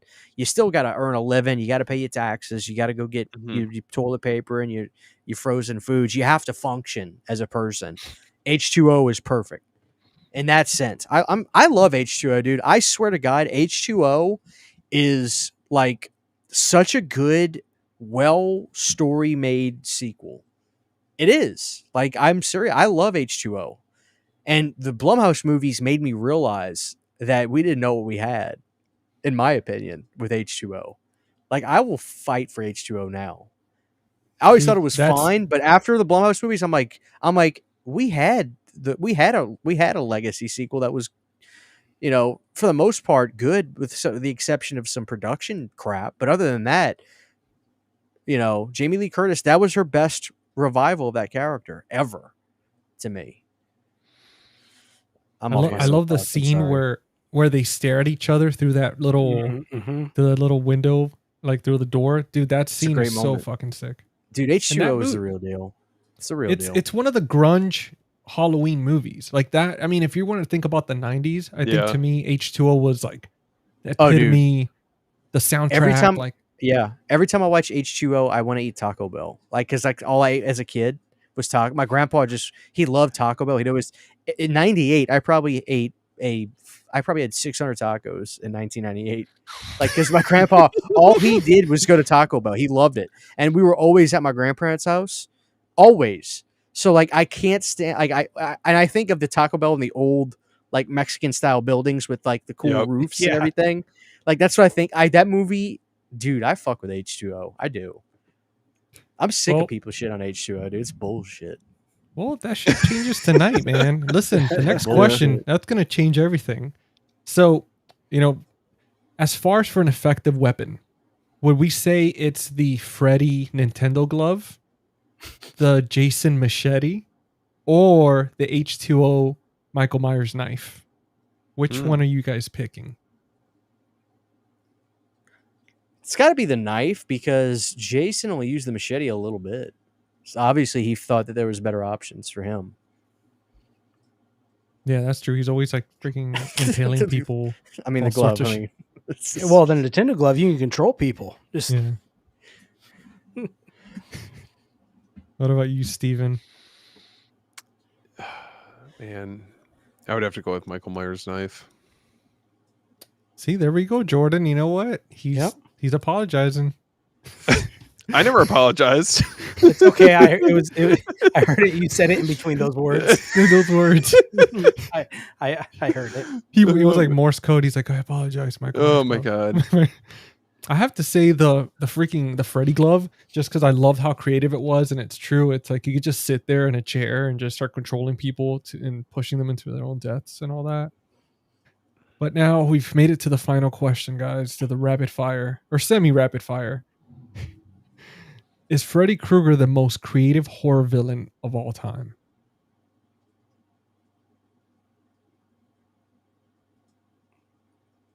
Like, as far as out of like the main horror icons, I'd say time, like just brother. to narrow it down a little bit, between Brother, he Hellraiser said and all that of all time. You got to put everything into account. Damn, I feel like you're setting me up to fail here. Holy shit. Creative Italian horror. Creative horror villain of all time. Yep. There's a lot of horror villains out there. I know. I would have to say yes. Would you just say be- him or would you say Pinhead, the Cenobites? No. I'd want to say Pinhead, but man, they got silly after the fourth one. Yeah, I There's think one of them. One of them's called Hellseeker. I swear to God, Pinhead literally, it's a cop who's killing people, and it's just him. He does it in his sleep, the jackass. He just goes to bed and kills people. I think Pinhead shows up for 6 seconds. He's like, ha ha. And then that's it. That's the only scene with him in it. It's either Hellbender or Hellseeker, whatever. I think it's called Hellseeker. It's so I bad. think it's Hellseeker. You know? You know what I'm talking about? Nightmare and Nerdscape said The Thing. But against Freddy? It's He got, can I really, become Freddy. I mean, it's I could understand that, but I just feel like because Freddy and Nightmare on Elm Street have a lasting legacy, it's got to be Freddy. you know, yeah, I don't know. I mean, The Thing, maybe if you had gotten better sequels, Or something, I would it don't be know. Pennywise, Fear itself? Well, Hmm. if we're talking Tim Curry, you've got an argument there. I could see like the new Pennywise, guy. Tim Curry. I like the new guy. He's good, but all they did was roll a camera on Tim Curry. I always tell people, I was like, it's one that you can, and Skarsgård is great. I really like him. Dude's a great actor. But they literally just they put Tim in the outfit. They rolled a camera on him. Yeah. That's all they did. Yeah. Tim Curry is a god. Tim Curry is a god tier actor. Have y'all seen that documentary, the story of It, that like Screenbox put out? That's like a Blu-ray of it. Tim Curry says Tim Curry has the best. He says the best thing in that documentary. They put Tim in the outfit and they were gonna make this exaggerated clown look and give him fang teeth and stuff, and make him look like an alien and give him glossy eyes. And Tim told Tommy Lee Wallace, he goes, "Stop." He goes, if you want somebody to perform and be a scary clown, roll the damn cameras on me. If you need to put all this shit on me, you got the wrong. He said it. He said, you got the wrong guy. He goes, I'm an actor. If you want a scary clown, just say action. That's what he told him. And Tommy was like, Incredible. damn. And then that's Tim Curry for you though. That's what Tim Curry told him. And Tim Curry's right. Dude, Tim Curry is one of the greatest of all time. Like, that's one of the best actors of all time. Tim Curry could literally do it. Tim Curry could be Freddy. He could. I'm not saying I want it, but he could do it. If anybody could do Freddy, it would have been Tim Curry. Don't tell me I'm lying. Okay. That's how good. So Tim Curry's Pennywise or Freddy as the most creative horror villain. It's hard too because they both prey on your fears, which is fucking hard, man. There's They're a both part in of your me head. that knows that Tim Curry's Pennywise freaks me out more because that's just the fact that voice he had, that kind of grisly New Jersey kind of, whatever that voice is. And we all float down here. People always tell me about they'll ask me like, Christian, like, why do you like Tim Curry more than Skarsgård? I always say, go look at the sewer scene in the beginning. Oh, I said, Yeah. listen. So creepy. I said, listen. I love Skarsgård. He's dripping the saliva. The eyes are kind of crossed. I said, but the thing that's creepy about Curry, I'm gonna be very careful with my words here, is he comes across like a PDF file. If you guys know what I mean. yeah. He doesn't come. Yeah. You know what I'm talking about, and that Yeah. makes my skin crawl because it doesn't look like he wants to kill him. The way he looks at him looks like he wants to. Dude, as weird as it sounds, and stuff. Yeah. and his lip quivers when he's like, "Oh yeah," it's disturbing. Now, the other one, Skarsgård looks like a bear who's ready to attack, like pounce on his prey. Tim Curry looks like a It's not even close. I got to go with Tim Curry. Now I don't convince myself. I'm convinced, dude. It's Tim Curry. Damn. I'm convinced I myself. love how you just convinced yourself. What am I? Dude, it's Tim Curry. Damn, You that's know? a good choice, man. So we got Tim Curry, Jordan, Yeah, Tim. Okay. Tim What about you, Curry. Steven? Tim Curry, Pennywise. Listen, Come on, as Steven, let's round this out. As compelling as Christian's case is, I still have to go with Freddy. Nice. Sorry, guys. I'm gonna have to tie it and do the same. I love Tim Curry. I feel like he could definitely Pennywise. it. Tim Curry could definitely play Freddy, but I got to go with Freddy as well. He's the I just only feel like guy it's- that could do it. Yeah, Mhm. he really is the only person. At least at that time. I mean, obviously now.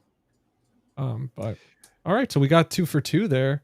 So, guys, we finished the rapid fire. The only quick thing left is a movie rating. But before we do that, we're going to do a quick little sponsor shout out. So I want to go ahead and give a shout out to Valoria Video. So if you guys are looking for the box set, the 4K box set from the UK, the one that comes with the Blu-ray, I believe they still may have some in stock. So make sure to go ahead and check them out. They're amazing. Now we have 2 codes for you. So you could use either Face the Movies 10 and get 10% off your order, or Steven just recently joined the Valoria team, so Oh yeah. he's got a code for you guys. You want to let him know your code, Steven? Oh yeah. My bad. Sorry. I got to write it down, man. Yeah, no worries. So it's after hours. Hours is abbreviated than 10.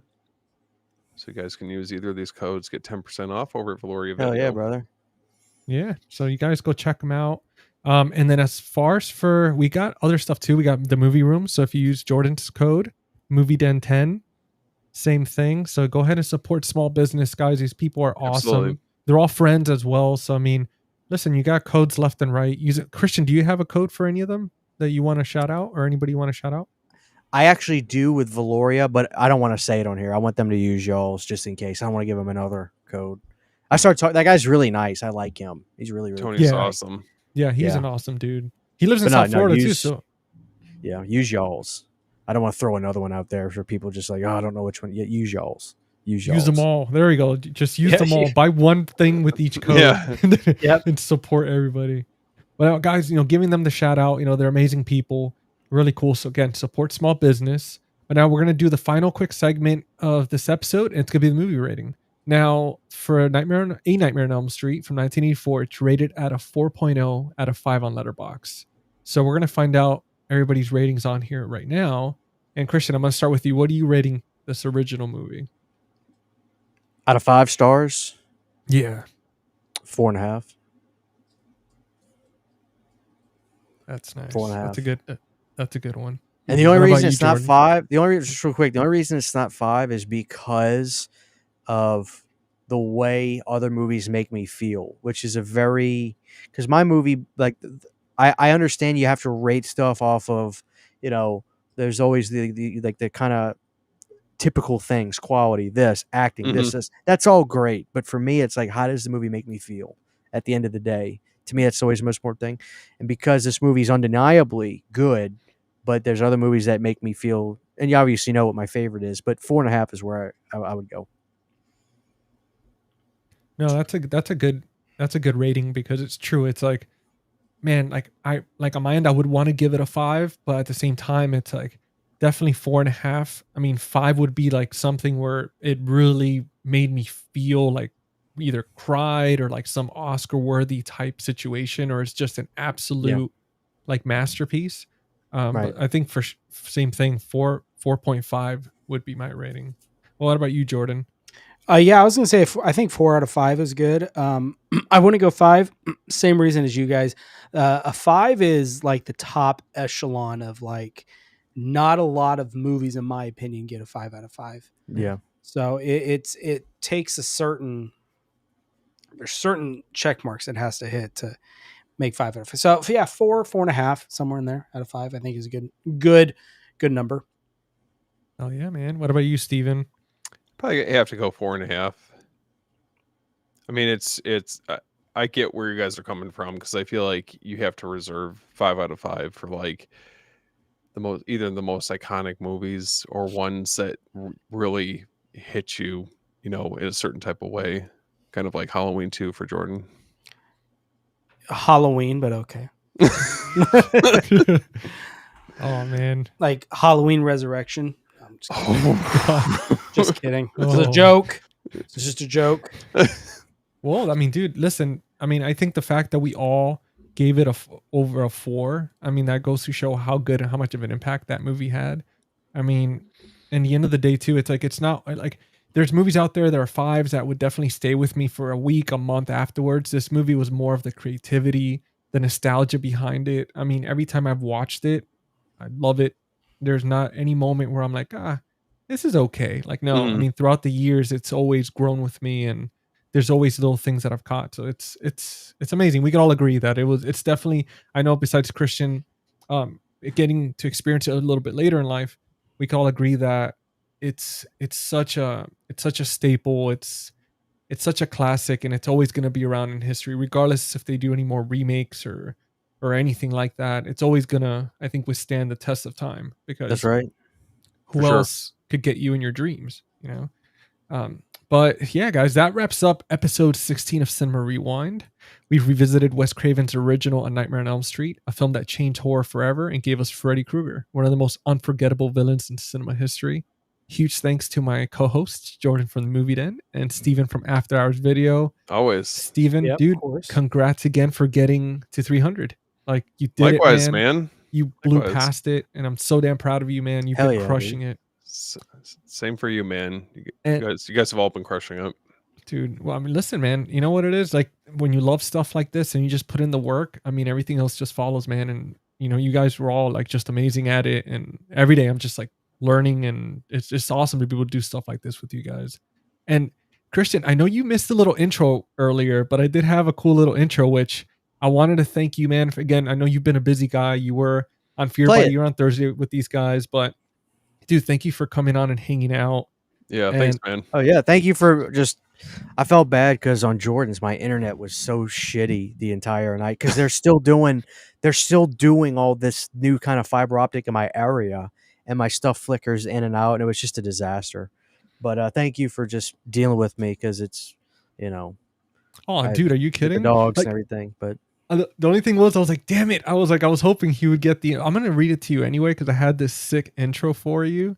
But, dude, like, so I put on here because I was like, man, how do we razzle dazzle Christian? You know, let's get him hyped up.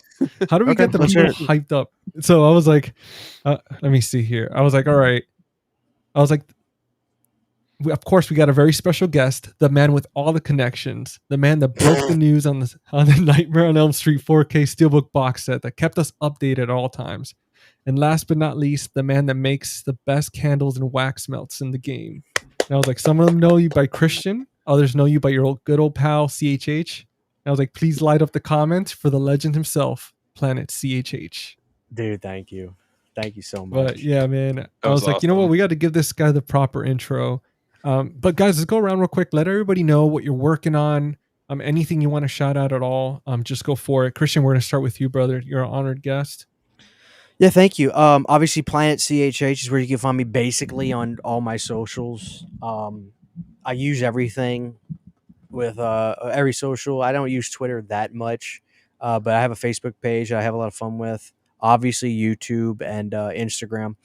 The one thing I'd like to promote with my channel, I try to upload all the time and just do fun stuff. So I can't really tell you what's coming. I batch record stuff and have ideas. But please subscribe if you haven't. I'd appreciate that. And if you are into candles and wax melts, give us a shot. I promise you won't regret it. Everything you buy from us is done in my house. There's this weird thing where some people thought I was literally just like promoting weird wax melts. No, we make them. My wife makes everything in our house. She does all the artwork on her tablet. She creates everything. She prints all the stickers. Everything is done in our house. No chemicals. All the wax melts, they just give you a rich, good smell of what it is. It's not soy wax. It's clean wax. Everything is pure. No weird chemicals that give you headaches when you melt them or do the candles. Give us a shot. I promise you won't regret us. Hell yeah. Thank you. And Guys, follow the You Need a Candles follow the You Need a Candles Instagram page. That's where we keep up. You'll be kept up with everything we do. Guys, I put that in the description. Well, not in the description, in the chat. So you have their website on there. And I'm putting in the Instagram as well. So you guys can go ahead and check them out. I'm a customer myself, and I got Hell the yeah. Dawn of the Dead. and I wanted to get the Freddy one. I missed out on this recent one, but dude, I mean, I loved the smells. It's amazing, dude, and I mean, like the detail that Thank goes you. into it, like the holographic cards and stuff. It's just sick, man. Absolutely love them. Thank you. What about you, Jordan? What do you got going on in the pipeline? I know you're a busy guy. Yeah, always trying to do stuff. Well, we just finished last Thursday. We had Christian on again. We did our episode of Fear by Year covering 6 horror films in the year 1980, and there was a lot of good ones in that one. So that was a really fun stream. Hell So yeah. if you guys missed that, you can go back and check it out. And let's see. Next one coming up would be next month. We're working on the details of our guest, but of course, it's 1981. But I think really not much going on other than we've been kind of teasing some stuff coming up for Halloween, the week of Halloween, and some more little teasers are coming. So if you guys haven't seen the little Strode Realty commercial that we had, check it out. It's on Instagram, and we got something special for the week of Halloween. Other than that, just doing, old videos, trying to do them every day. So, Dude, and if you guys want to watch that live stream, it was awesome. I enjoyed watching it. I put it in the chat as well, so you guys have that link there to go Awesome. check Thank you. that out. What about you, Steven? You guys can find me at After Hours Video. I'm on Instagram, TikTok, YouTube, all over the place. And then I actually have the conversation with KB tomorrow at 8 p.m. Eastern time. Super Good pumped guy. to do that. Yeah. So I'm like super pumped to do that. And then also got coming up, I have an After Dark live stream coming up on the 28th. We're doing a David Cronenberg deep dive, so don't miss that. That's going to be at 9 p.m. Eastern time for that one. that'll be cool. Yeah. Dude, that's gonna be a lot of fun, man. Like let me see. I'm trying to find the link on here so we could put that in there as well. But guys, make sure to go and subscribe to all my friends on here. And if you haven't already, if you're watching this on my channel, if you're not watching it on the channel, make sure to subscribe. Face the Movies. For myself, I'm either doing stuff on here. I just put an episode out yesterday. I was reviewing the Tron soundtrack, the Tron Ares soundtrack. So check that out. Every week we have a Cinema Rewind episode every Tuesday at 9 p.m. Eastern time. Next week we're going to be doing Silent Hill with Tales from the Shelf. So it's going to be a lot of fun. Hell yeah. Yeah. And I got a podcast on Spotify and Apple, which is called Friday Night Fright Night. Every week, every Friday, my buddy Lee from Cinema Whiplash and I, we pick a horror movie, and we make an episode out of it. So that's been a lot of fun, trying to stay pretty consistent on it. And obviously Instagram as well. Go ahead and check me out on there. I do have a giveaway going on right now for the 4K Ninja Turtles box set. Let's So when go. I get to 5, dude, hell yeah. So I'm putting you in there, man. I might. Shit, I'm gonna try to win the damn thing. Dude, there we go. Well, all you talking listen, about? all you got to do is subscribe, which I know you're subscribed already. And when I get to 500 subs, I'm gonna do a live stream. I'm gonna jump in there with Valoria Video. They've been like gracious enough to give away a box set for this So event. cool. So we're all I'm gonna gonna hang I out. might have to rig this. I'm gonna DM. Oh, him. I'm gonna say, shit. hey man. He's gonna I'm hack kidding, that wheel. I would never. I'm just kidding. Dude, you never know, man. You never know. Jordan's I know like, Steven. I'm already winning that. Don't stop, Christian. Yeah. Hey, I'm I've winning. already been talking to them in conversations. There you go. There you He's go. like, "Gotta There do you it." go. But guys, go check out that reel on Instagram. All the instructions are on there. So hopefully, listen, the fortune is forever in your favor there. So you might win or not. And I got a giveaway. I'm actually announcing it for the first time right now. I actually got a horror book that I'm gonna be giving away. With a collaboration with my buddy Tim from the Dread Broadcast. He's an author, if you guys didn't know. Awesome dude. Been reading his book. I'm on chapter 7 and it's amazing. So I'll announce that probably later on in the week. But besides that, guys, that's it. Thank you again for joining us tonight. Make sure to sub to all these guys. Love these guys. They're amazing people, amazing creators. And what more could I say except whatever you do not fall asleep. But we'll see you on the next one, guys. See you on the next one, guys. See you later.